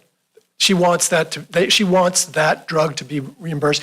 And the reason why is not because she likes that drug or she saw an advertisement necessarily, it's because the physician has prescribed that drug and said, this is the drug that is appropriate, but she can't afford it. So she pays the copay for that. Under the government's interpretation, that violates the statute because she's making a payment for a particular drug and with the intent that her mother actually buy that drug. Under the government's view, all that's required is that the mother knows that this is unlawful. And if they were aware of the government's interpretation of the statute, they would know it's unlawful. So that hypothetical is a real one. The answer that it's unlikely that they're going to prosecute the mother or the other daughter, that's the problem that the Supreme Court has identified is you can't allow the executive branch to interpret a statute broadly and say, trust us, we'll only apply it reasonably. The question on corruption, and that is the heart of the issue on remuneration. The government's position, it's in their question presented, whether a payment can constitute remuneration without further inquiry into whether it's corrupt. So the government's position is corruption has nothing to do with the definition of remuneration. Our response is, of course it does. There was discussion about, the PCPA is simply a conduit for the drug companies. That's just not accurate. So the program itself, as I mentioned, I think in the first sentence of what I was saying, is there's two ways to help. One is cost sharing with regard to specific drugs, but the other aspect of this is insurance premiums. So the insurance premium, and this under the program, there's $15 million the first year, $20 million the second year. The funding manufacturers have to contribute to pay for insurance premiums that have no connection to their drugs, necessarily or otherwise. Any medical procedure that the doctor has said is the appropriate one, and that the plan, which also has a view on this, the Medicare plan says this is appropriate as well. So this is not a conduit. What happens here is first you need a cancer diagnosis. Second, you need a doctor saying this is the appropriate prescription that works for this patient. Third, you need the plan to say, I approve this. This is the Medicare plan that's concerned about the cost. Counsel acknowledged you had a concern about the costs and of what this would do to the costs. He acknowledged that is not what's before the court on the first issue here, on these first issues. That's a question about whether, that's on the last question of whether the government has treated us differently than it did with regard to other plans. Does it matter, and you can correct me if I've got the facts wrong, that the drug companies are only funneling money predominantly, if not exclusively, to fund their drugs? Well, with regard to the insurance, they're not doing that at all. They're funding the insurance, and the insurance can be used for whatever they want. So no connection to their drugs. With regard to the cost sharing, yes, it's with regard to their drugs, but it's the idea to say that we're a conduit for them. It's not the case. We're a 501c3. We have an independent analysis.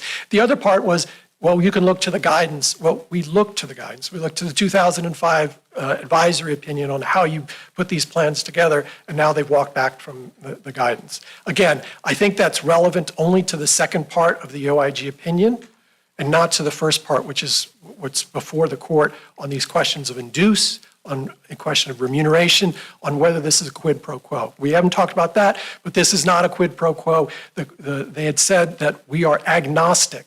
We're agnostic as to what product is chosen by whoever is benefiting from this. That's from the OIG opinion. It's in the record at 170. Yes, Your Honor. What would you have us do if we think they came up short? So two things. One is you have to vacate the advisory opinion. It's based upon an erroneous interpretation. For what purpose?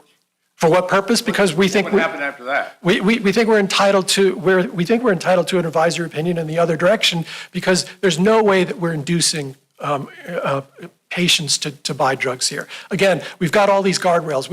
You have to have had a prescription. It had to be approved by the plan. Only those things all are before you even come to us. So we're not trying to induce somebody to do something they wouldn't have. We're trying to remove a barrier for them. And again, we do that by limiting this only to patients who are at 150% of the federal poverty level to 350% of the poverty level. But you've also removed a barrier for yourself in that you've shielded the user of the drug who isn't now going to complain about high costs in some chorus that rises up to your office that suggests to you we really are charging too much for this drug? Well, again, I think that's got two components. One is, will patients be insensitive to price? And we addressed that, and we've addressed it in a way that we think the government sort of by example led, that if you're taking a prescription drug, it's not, you've got skin in the game. It's $35 a month, you've got to pay it. If it's a generic drug, it's $10 a month, you've got to pay it. So there's not insensitivity. You're not going to be using a drug just for the heck of it. It's because you really, really need it.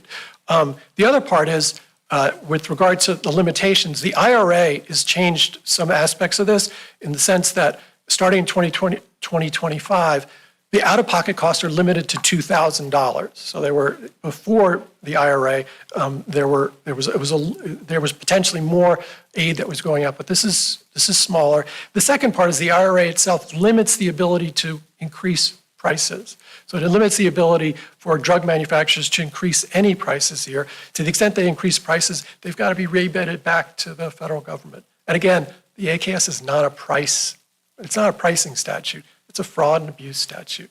And there's that's not what's happening here. Thank you, Mr. Sidlicki.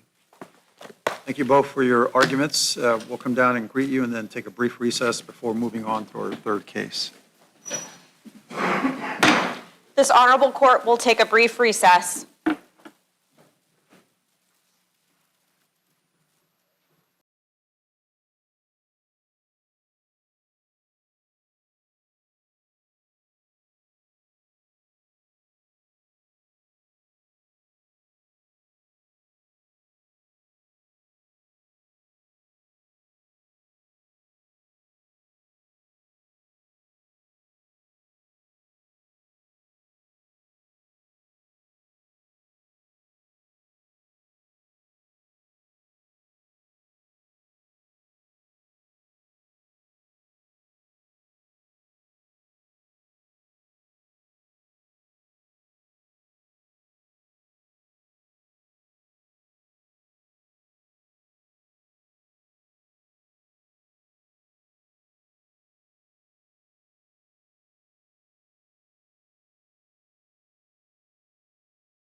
The Honorable, the Judges of the United States Court of Appeals for the Fourth Circuit.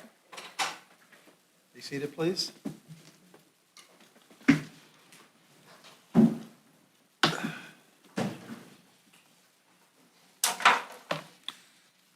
Our final argument this morning is 23-1672, Ledoux versus Western Express. Mr. McNew?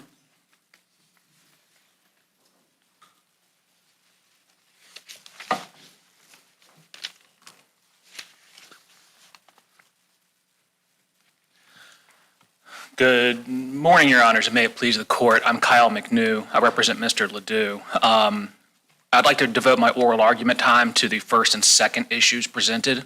Of course, if the Court has questions on the third, I'll be happy to take them, but otherwise I would rest on my briefs on the third issue presented. I'm going to start with the exclusion of Mr. Napier, the Federal Motor Carrier operations expert. Rule 702 says that expert testimony is proper when it will be helpful to the trier of fact.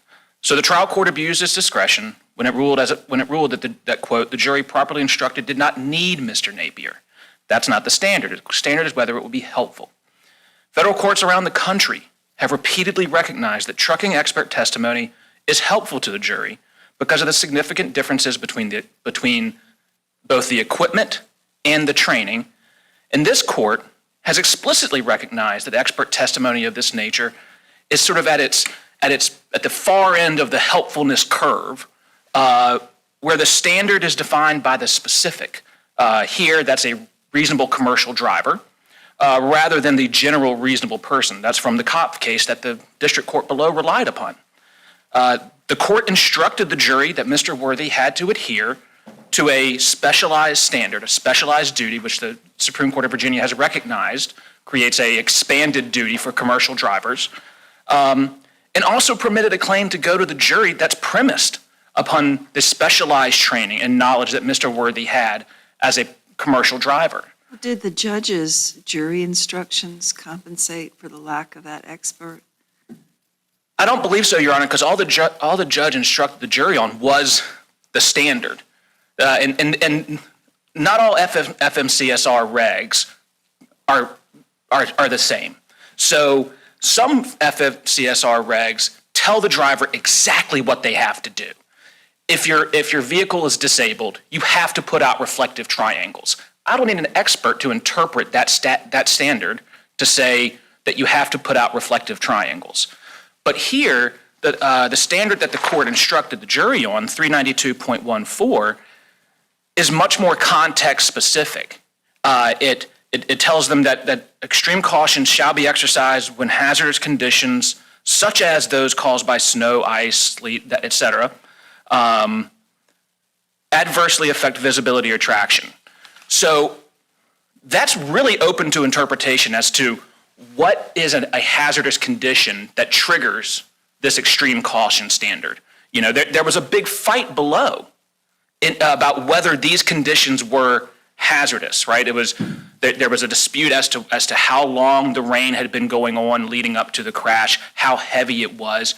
That's where an expert can come in and say, in the industry. That's a question, I'm sorry to interrupt. That's a question as to the timing of the rain, not necessarily the obvious proposition that if it's raining, you need to be a little bit more cautious. And if you're a truck driver, driving a truck is not the same as driving a Prius.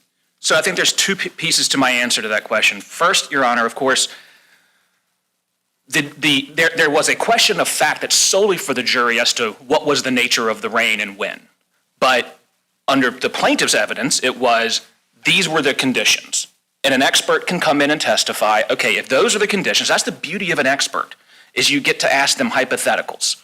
You get to say, okay, under these, assume these facts to be true. What would that qualify as hazardous conditions? And if so, what would a reasonable truck driver be trained to do? Now, let's say that it's a different set of facts. Let's say it's the defendant's version of things. Would that still qualify as a hazardous condition? Well, if so, why? Based on commercial trucking. So that's the answer to the first part of your question, Your Honor. The second part of it is, I just don't accept the premise that it's just obvious, right? At a very high level of generality, Yes. In rain, slow down. How much? How much should I slow down in my Jeep versus how much should Mr. Worthy slow down in his 18-wheeler? Mr. Napier was disclosed to say that under the extreme caution standard, truckers are taught to slow down by at least a third of the posted speed limit or more. I have no idea how a jury would know that other than through an expert. Do they tell them to get in the right lane?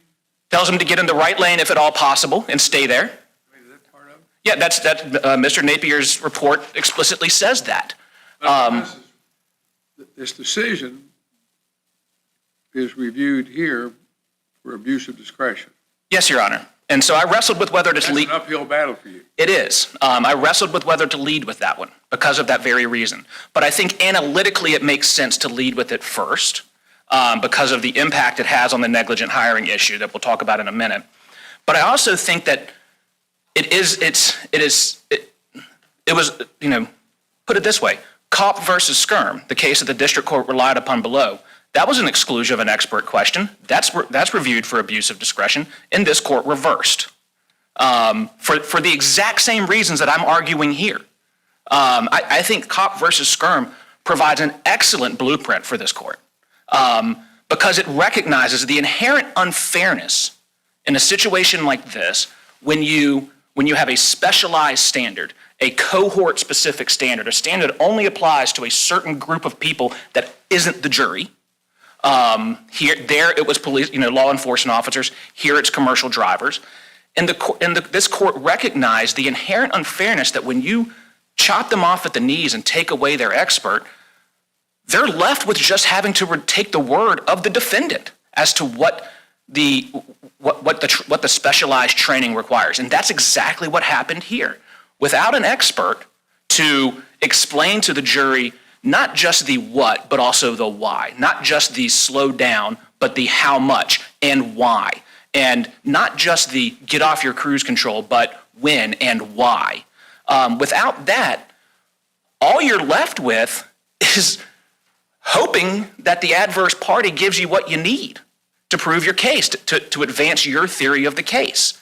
That's inherently unfair. This court recognized that in Kopp versus Skirm. And that's what was left with here. All they could do was read the the discovery deposition of Mr. Worthy and hope that that was good enough and then rely on argument of counsel as to what satisfies and what's required under the specialized standard. Did you have any witness testimony, erratic driving or failure to brake sufficiently in advance? No, there was no other, not in terms of how a commercial driver is supposed to do it, right? I mean, the witnesses were eyewitnesses to the crash, people that were also driving in the same conditions, whether a little bit before, a little bit after. Did they testify as to what they did when the window or wall of rain came down? Yeah, and there was a dispute in the testimony about that, about when the window came down. But again, I think the meta point there, Your Honor, is they were all driving passenger vehicles. None of them could speak to, I was driving my 18-wheeler and here's what I did. And I didn't cream anybody or I also rear-ended somebody. It's apples and oranges. I think, and Judge Flanagan can correct me if I'm wrong, but I thought what she was getting at was your expert may have been able to say all the things that you just described a moment ago, but if you've got no evidence that suggests that the driver did things contrary to what the expert suggested, that's a problem. Oh, there was ample evidence based on the downloads. Mr. Stewart was another expert. He's Stewart. He talked about here's where his speed was at given times prior to times prior to the crash. There were witnesses who say it was raining for a long time prior to the crash. So there are witnesses that provide that factual predicate upon which Did they come in? Oh yes. Yeah, they came in, but then there was no expert testimony to allow the jury to link up. What am I supposed to do with that? So the risk is that the jury is going to be left thinking, what would I have done in these circumstances? And that's just not the question. The question is, what should a reasonable commercial driver have done in those circumstances? Without an expert, that was impossible to prove on the straight negligence claim. It's impossible to prove the punitive willful and wanton negligence claim that's explicitly premised upon specialized training, specialized standards. I'd like to move on to the negligent hiring piece, if I may.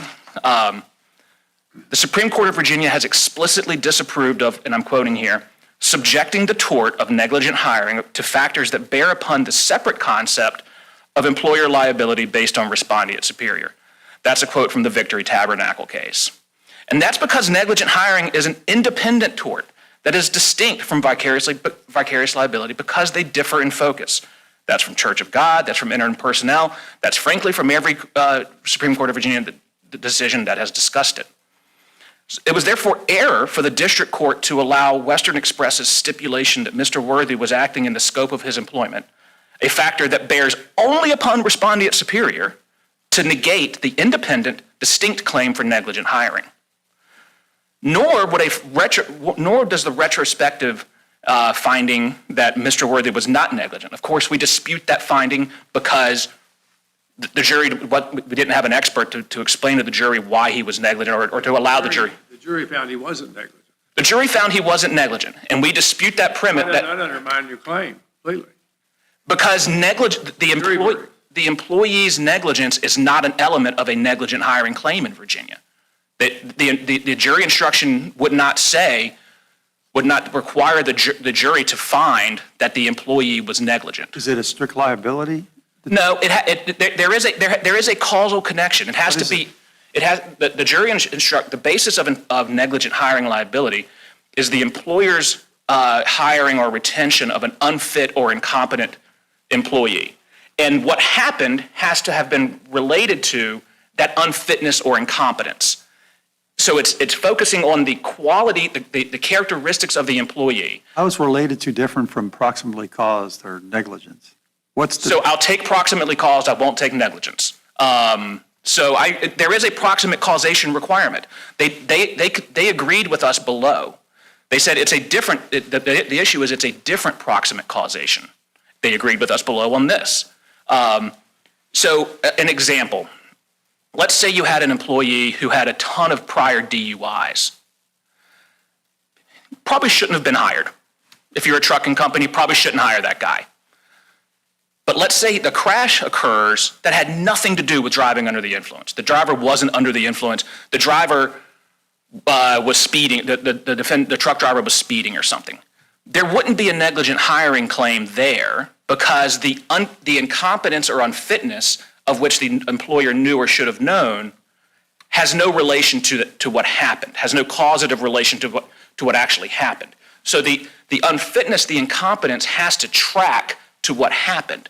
But the jury doesn't have to decide that the employee was negligent or not. They have to decide that the employee was unfit or incompetent, and that unfitness or incompetence was a factor, was a cause, was a proximate cause, I'll go there with Your Honor, of what happened. So what's the evidence to support that, absent a finding of negligence? The evidence upon which, in this case, upon which the jury could have found that Mr. Worthy was incompetent or unfit, I think a lot of it goes to, in my mind, the most compelling piece of it to me, and I won't characterize it for y'all, but his record gives you a reason to think this is a guy who just doesn't listen to direction, who doesn't think he needs training, who thinks he knows what he's doing. So he's not going to, he knows better.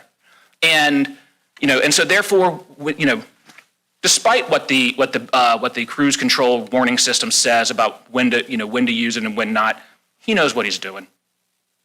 So that is the unfitness or incompetence that Western Express had absolutely knew about because they'd fired him for it a couple times before. If the evidence was that he should have stopped using his cruise control earlier, didn't, but if that wasn't the cause of the accident, why does it matter that the company negligently hired him because he wasn't attentive to directions? I think that would be a jury question as to whether that was or was not a cause of the accident. The jury, we know on this verdict form, on this record, what the jury thought about that. I So, was having trouble distinguishing between related to and approximately caused to. They just seem to overlap so much that in this context, anyway, it wouldn't have made a difference, having that additional claim. I don't think we can possibly know that, Your Honor. And I look at it this way. Let's say that the district court hadn't gone out on its own, hadn't made this sua sponte decision, and had let both, and I'm into my overtime, may I answer the question? As long as I'm asking questions, keep talking. Let's say that the district court had let both of them go, had let both claims go to the jury. You put on your evidence, and the jury comes back with a verdict. Was Mr. Worthy negligent? No. Was Western Express liable for negligent hiring? Yes. As they agreed below, that would not be an inconsistent verdict. You wouldn't set that verdict aside as inconsistent because the proximate causation analysis is different. The proximate causation analysis for a negligent hiring claim is based on the employer's hiring or retention of an unfit or incompetent employee, and was what happened in the crash, was that unfitness or incompetence a proximate cause? The jury never has to characterize that as negligence. The only time the jury has to decide whether the employee was negligent, the only time the jury is instructed on the employee's negligence is in the direct negligence claim against the employee. Yeah, I'm just having trouble explaining or having a jury understand how the proximate cause would be different in on those two claims. I think it's because they're focusing on different points in the chain, and so I get it's a somewhat existential question, for lack of a better term. Plenty of other courts have gone there, right? I mean, Supreme Court of South Carolina, the Supreme Court of Kentucky, plenty of other courts have recognized how that can happen. It's pretty well established in Virginia law, isn't it? The existence of this cause of action. Absolutely, Your Honor. It is very well established, and nothing. Here's my big problem with what the district court did. The district court relegates negligent hiring into like a second-class citizen of Virginia law, sort of a break glass in case of emergency cause of action, not an independent, fully viable cause of action. And everything in Virginia case law points the other way. It says it is a viable cause of action. It is a recognized cause of action. Any question about that, look at the Victory Tabernacle case where they say as far back as Davis versus Merrill, we recognize this as a viable cause of action. Sit down. So relegating. I don't think the district court went that far. I think and you obviously disagree with that, but I think his decision was premised on the notion that in the absence of some link to the employee's unfitness, the classic example being someone who's a convicted sex offender is hired to work at a place of employment or a school and commits yet another sex offense in that context. Clearly, that's a different ball of wax. You've got a legitimate negligent hiring claim in Virginia. I think that's what the district court was getting at. The problem here is that the jury having found no proximate cause via its analysis of the negligence claim, the district court, and you disagree with this, decided that negligent hiring has nothing to do with this case. Respectfully, Your Honor, I think your chronology is incorrect there. The district court kicked the negligent hiring claim. I know he did, yeah. So the district court didn't make the finding that you're talking about. That's what they asked the district court to find. That was the premise of their motion for summary judgment. The jury did. A jury found that he was not negligent based on the evidence that was permitted at trial. One of the elements of negligence is proximate cause, right? Some act on the part of Mr. Ledoux that caused the accident. Yeah, it's the failure to act as a reasonable person. It's not based on were they fit or unfit, competent or incompetent. In other words, somebody could be fit or unfit and incompetent, but not negligent? Absolutely. And the opposite's true. So I think I'm a very competent driver. I think I'm a very fit driver. I can still negligently cause a crash. So that's the major point here is a negligent hiring claim focuses on the quality and characteristic of the employee, not on the objective reasonableness of their conduct. I think it's a nuanced distinction, but it's a very marked distinction. And it's one that has been recognized by multiple courts throughout the country. And we think that Virginia law clearly tracks those courts. I'd like to preserve whatever time I have left for rebuttal. Thank you, Mr. McNew. Ms. Monday?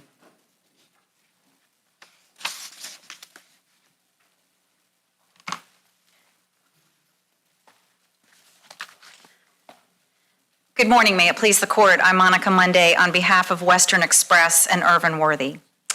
Ledoux had a fair trial and an opportunity to prove that Mr. Worthy was negligent. But after hearing all of the evidence, the jury found that Mr. Worthy was not negligent. That verdict means that the negligent hiring issue is moot. An employer is not liable for negligent hiring unless its employee commits some wrongdoing that's connected to the plaintiff's injury. That has been the law of Virginia for over 100 years. Ledoux tries to expand the tort of negligent hiring beyond its purpose, which was to serve as an alternative claim when vicarious liability is not available. And without negligence and proximate cause, what negligent hiring becomes is a strict liability tort. You say it's moot because of the verdict? Correct, Your Honor. Correct, Your Honor, that's right. And because we've cited a number of cases in our brief. Virginia has long held that you need the liability, some type of wrongdoing on the part of the employee for there to be a causal nexus in the case. That's the Davidson's administrator case. And the Supreme Court has said the same since then. But in that case, the court said the unfitness must result in a specific act of negligence or wrongdoing for liability to attach. And there can be no question in the Davidson's administrator case what the Supreme Court meant, because there was an instruction that was given to the jury in that case that would have permitted the jury to find the employer liable for having an unfit employee without finding that the employee was negligent. And the court actually said that instruction was improper and said when the case went back for a retrial that claim, the negligent hiring claim, should not be part of the case. The Victory Tabernacle doesn't say anything differently. And in their reply brief, Mr. Ledoux cites that case for saying that negligence is not, that you don't need to prove negligence for a negligent hiring case. But what we were dealing with in that case was a willful tort, an intentional tort, the rape of a 10-year-old girl repeatedly by a church pastor. So we weren't dealing with negligence in that case. The issue was willful conduct.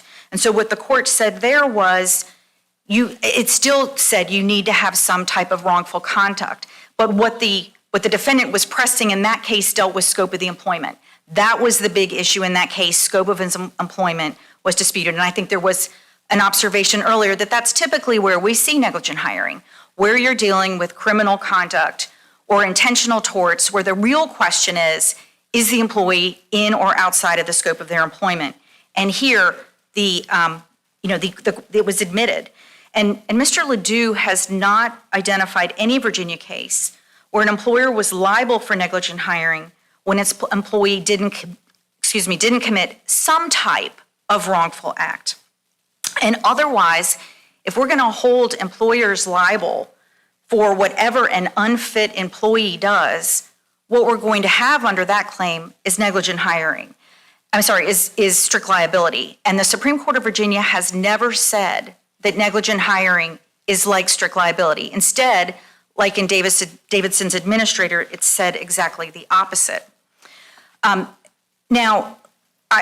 So we don't believe that the court needs to reach the interesting question of Virginia law that's presented, which is what happens to a negligent hiring claim when you have an admission of agency under the vicarious liability claim. One of the examples that Mr. McNew gave, and I hope I'm summarizing this correctly, was he painted Mr. Ledoux as someone who just doesn't and is unwilling to pay attention to rules and regulations, and he specified the cruise control issue as one. He goes his own way, and the jury should have been entitled to consider that with respect to negligent hiring.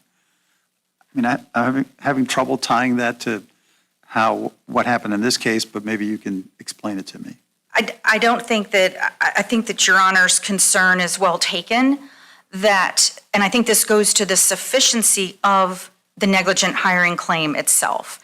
And what that, and if I understand Your Honor's question correctly, then I can address sort of the expert issue, which may also be related to your question. But I think the question that we need to ask is, because when you're talking about negligent hiring, the question is, what is the propensity that we're talking about? It's supposed to be some kind of unfitness, some kind of dangerousness, because you're not permitted as an employer to expose the public to a dangerous employee when you knew or should have known that they were dangerous. So what propensity are we talking about? And what you heard today, I believe, from my colleague is, well, he just didn't like to follow rules. Okay, well, what does that have to do with this particular accident? I don't think that's the kind of nexus that is required. And I think this goes to Judge Flanagan's question earlier about unfitness and whether, what are we talking about when we're talking about unfitness versus negligence? And Your Honor, I think that's where foreseeability comes in.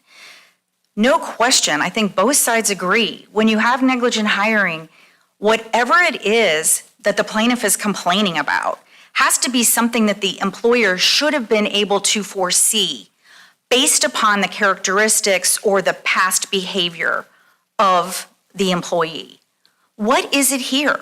Well, we learned in argument that the company has fired the driver at least twice previously.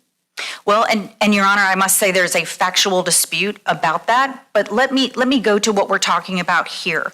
Because, whether you've got a traffic infraction when you're driving your car or whatever, I think what we're talking about here is, did this employer know, or was it foreseeable that this accident was going to happen because of some fault by, Mr. Worthy, which of course we know the jury said he wasn't at fault.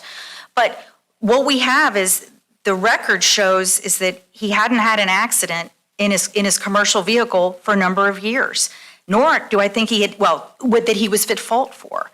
So what we're talking about here is, what is going to happen if an employer can be responsible for negligent hiring on these facts, where you have an employee that's got some infractions on a driving record, but nothing that specifically made it foreseeable to the employer that this particular accident was going to happen. It's not like, and I think my colleague also used this example, I had this one as well. If he had had 2 DUIs and then he went out and drank and caused this accident, that's a negligent hiring claim. Judge Diaz asked you about the cruise control. You haven't said a word about that. Yes, Your Honor, thank you. Thank you for reminding me about that, yes. And so with the cruise control. What was the cruise control be? What was the speed it was supposed to be fixed at? Well, Your Honor, the speed limit in the area was. By this driver. What was he running at? He was running at 65. 65. And so, but it wasn't, I believe that the evidence shows that it wasn't, how speed control works, that your actual speed could be less or more depending upon. It was a rainstorm. Terrain and yes. He was running in the left lane. Right. And so here, what happened is the plaintiff did have some evidence that, and this came from his other expert who was admitted, that he shouldn't have been using the cruise control at the time because it was raining. But that evidence doesn't really say, we don't have a case in the past where he didn't use cruise control before and he caused an accident. The nexus is simply not there. Just to say this is a guy who doesn't like to follow rules, is that going to expose an employer to liability for every single rule he's going to violate? That doesn't make any sense. Plus, the jury said he didn't violate any rule. He wasn't negligent. That's what the jury verdict said. So I guess turning to before I turn to the expert issue, I did want to say one more thing about that. I think, Judge Diaz, you had asked a question. But the expert would have said he shouldn't have been driving that fast. Correct, Your Honor. Correct, Your Honor. Which is why there's no error in the decision that the district court made to exclude their expert, Mr. Napier. There was abundant other evidence that came in as to all of these points. And I think what you didn't hear earlier today is that the plaintiff had another expert, Mr. Stewart, who was an accident reconstruction expert. And that expert came in and he provided the evidence that they're complaining Mr. Napier was excluded from providing. And that expert said that he testified about the extreme caution duty that the jury was instructed on. And yes, Your Honor, Judge Flanagan, the jury was instructed on the extreme caution duty. And then he also testified that he shouldn't have been using his cruise control, and that he, if he had braked earlier, that he would have been able to stop in time to avoid the accident. So everything that they are complaining about, that Mr. Napier wasn't able to get in, came in through Mr. Stewart. So that evidence was before the jury. And for example, even Judge King, I think you mentioned earlier the right-hand lane. Well, he was in the right-hand lane. So Mr. Napier was going to say we should have been in the right-hand lane. He was in the right-hand lane until the very end. I thought you were running in the fast lane. No, Your Honor, not until the very end when he tried to avoid the collision. The wreck was in the slow lane. In the left, correct, Your Honor. The Yes, left lane. yes, correct, but he was in the right-hand lane up until that point. But the wreck was in the fast lane.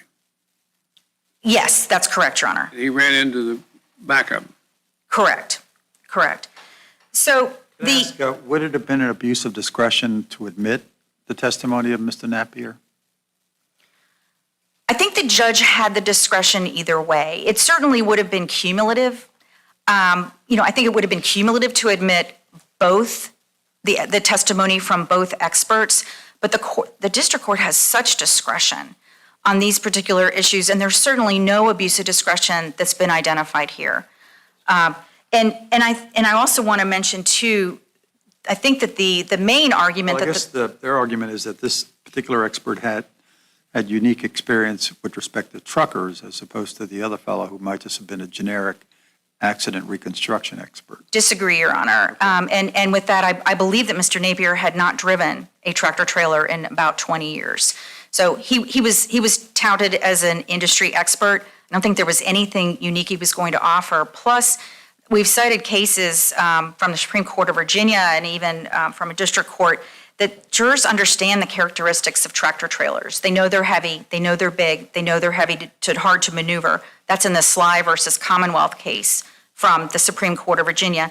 They also know that rain makes roads slick, and that comes from the Virginia Supreme Court case White versus Southern Railway. The jurors know these things. The jury didn't need. 81 is full of big trucks going It fast. does, Your Honor. And of course, this was a pileup involving a number of vehicles. It's actually very similar to the Pitt, Ohio case, where there was a trucker driver encountered trucks and other vehicles in the road. And it was foggy conditions, and in that case, the court said, it's for the jury to decide. It's within the jury's common knowledge what you should do when you approach that, and the jurors understand that what the characteristics are of a tractor trailer. Sorry.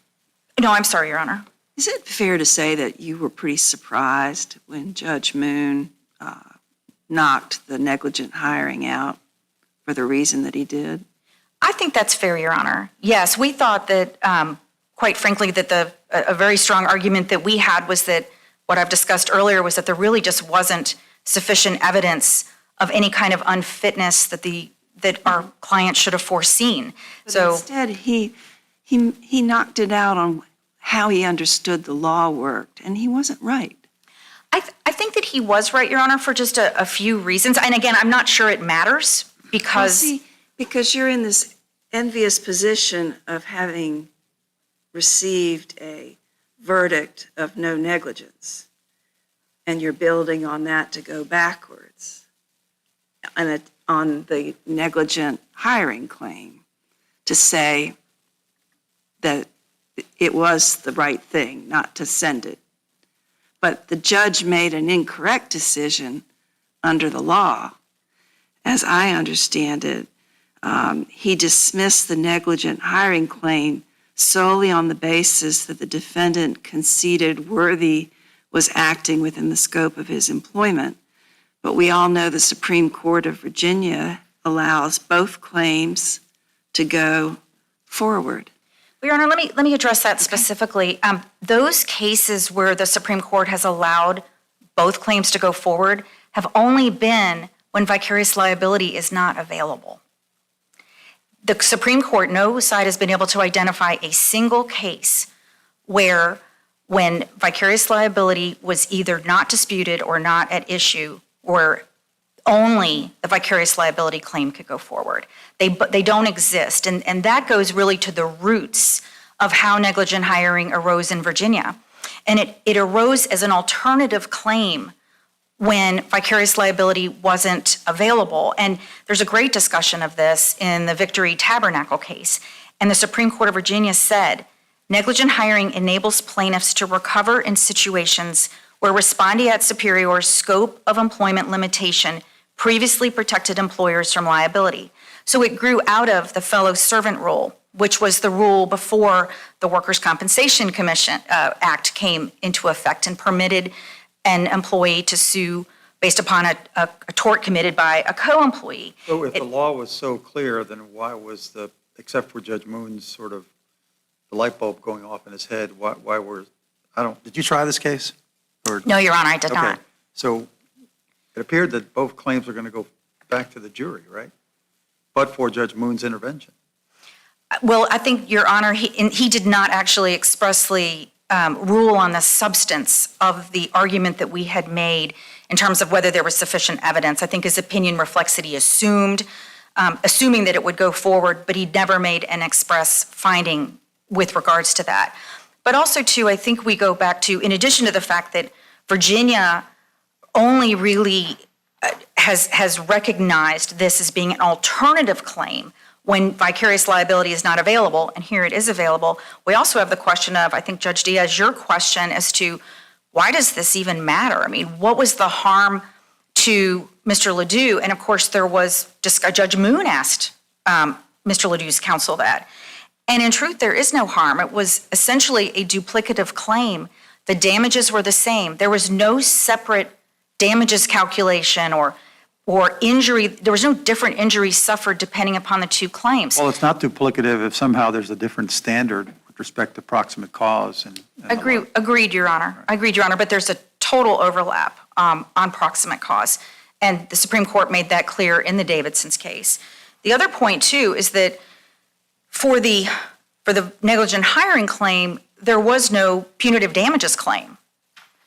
There was a punitive damages claim on the vicarious liability claim, and that one was against only the employee, Mr. Worthy, not against Western Express. So, in fact, and not only that, but the negligent hiring claim is harder to prove than a vicarious liability claim. It's not an easier claim. You've got to prove that you've got an unfit employee, that the employer, was able to foresee that whatever that unfitness was going to cause this accident, that it was going to be a harm to the public. And then you have the other issues about trying to actually show that there was some wrongdoing by the employee. That's the harder claim. So there was nothing that Mr. Ledoux lost by virtue of Judge Moon's ruling. And in fact, what he got is he got an opportunity to prove his punitive claim, because that punitive claim he didn't have in the negligent hiring claim. And here... You weren't trying to help him out by knocking that claim out, though. You were trying to help yourself. Your Honor, I think what the district... It was easier for him. That's what you sound like you represent him. Well, I think it is an easier claim, Your Honor. Negligent hiring, it's a tough claim to prove, particularly when you're in a negligence... You weren't there to act in his interest. I know, Your Honor. I don't want to help him at all. No, I completely agree. But, yeah, I mean... You're representing the truck. That's exactly right. But, they couldn't even prove negligence before this jury. How were they going to be able to prove that this was such a dangerous employee that under their theory, the employer should have fired him? You must have been surprised by the verdict. No, Your Honor. I think, and it's a really unusual case because the jury had at its disposal a video of the accident. There was a video. And so the jury had some of the best evidence you could possibly have. It had abundant eyewitness testimony. And what happened is our driver ran into a wall of water and there were already cars in front of him stopped. I think everyone was taken by surprise by the weather. And that's the way the jury resolved the case. The jury simply found he wasn't negligent and he didn't cause the plaintiff's injuries. And that resolves the case. We would ask that the court affirm. Thank you, Ms. Monday. Mr. McNew?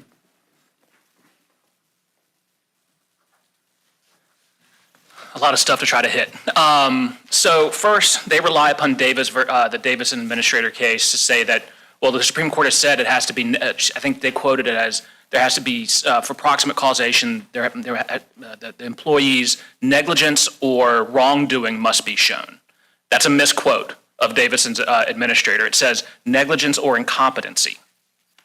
Davison's administrator is the only case in Virginia that even references the employee's negligence when discussing a negligent hiring claim, but it says negligence or incompetency. If negligence was the through line, if negligence of the employee was the proximate causation through line, they would have just stopped at negligence. They say negligence or incompetency. This is quoted at page 13 of their brief, that it's negligence or incompetency. So it's a wider aperture than just negligence. It focuses on the character of the employee, unfitness, incompetence. Different courts different cases have framed it differently, but all of them focus on the character, the subjective competency of the employee, whereas a negligence claim against the employee just focuses on the objective reasonableness of their conduct. So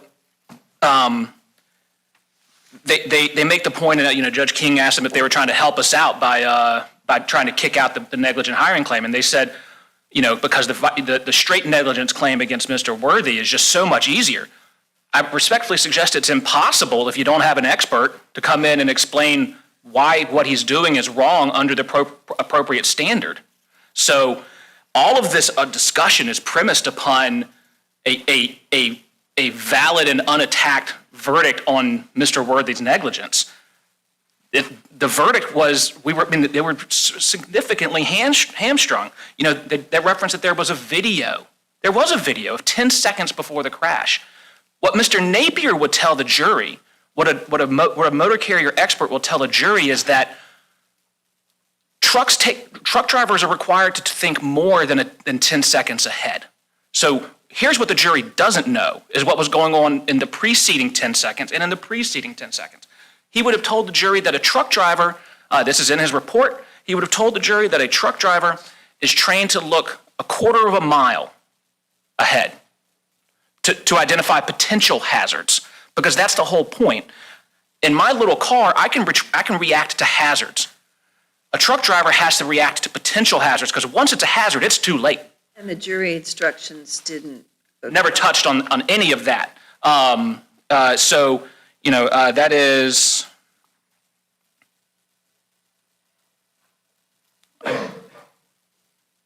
I have it cited here, but Supplemental Appendix 45 is where he has to scan ahead by a quarter of a mile. I didn't learn that in driver's ed. I didn't learn that I have to look ahead a quarter of a mile. That's something that truck drivers are taught. There's no way a jury knows that without an expert. So the underlying premise that they base the main part of their attack on the negligent hiring claim on, that, well, it's all absolved by this finding of non-negligence, is just wrong, because the jury didn't have the evidence it needed to make a proper determination of negligence or non-negligence. On the negligent hiring piece, they continue to say that it's an alternative, and that word is used in some of the Virginia Supreme Court case law. But that it's an alternative that's available when vicarious liability is not. That's true. Those cases are saying that even if you can't get to the employer through vicarious liability, you can still get to them through negligent hiring under appropriate set of facts. It's another avenue to get there. What they require the court to do is go back and edit all of those opinions from the Supreme Court and insert the word only. They require the court to come in and say that that negligent hiring is a claim that's only available when vicarious liability is not. There is not a single Supreme Court of Virginia case that says that. So yes, it is a claim that's available when vicarious liability is not. That is a true statement, but it's not a claim that's only available. It's not a mutually exclusive claim. I'm sorry to interrupt you, but do you have a case where the employee was acting within the scope of his employment and was found not negligent under a negligence claim, but the jury nevertheless found liability based on negligent hiring. Is there such a case? In Virginia, no, I do not have such a case. I know that there are courts from other states that have said that that's possible. One is cited in our brief from the District of New Hampshire, that it's possible for that to exist. And I think, again, because it goes back to the prospective look that the jury is doing. You know, we have no idea what the jury would have found if they had heard all of the evidence. And so, you know, again. Well, that may have been what Judge Moon was thinking about when he decided he wasn't going to give them that opportunity. That's not what he said. All I'm attacking, all I'm here on, all I can argue is what he said. And his ruling, as Judge Flanagan points out, is an incorrect interpretation of Virginia law. He didn't make what you're positing, Your Honor, I think is more of like a 403 type analysis of it's just too inflammatory. And if he wants to make that ruling, we can deal with that on its merits. But that's not what he did. That's what they were asking. That's kind of what they were asking him to do. But he specifically declined the opportunity to do that. And I think that's telling. So unless the court has any further questions, we ask that the court reverse on Mr. Napier to allow the jury to fully and fairly determine Mr. Worthy's negligence. And we ask the court also reverse on the negligent hiring claim because it is a independent, distinct, and legally viable cause of action in Virginia that's not derivative of or contingent upon the employee's negligence. Thank you. Thank you, counsel. We very much appreciate the excellent arguments of counsel in this case. We will come down and greet you and adjourn until tomorrow morning.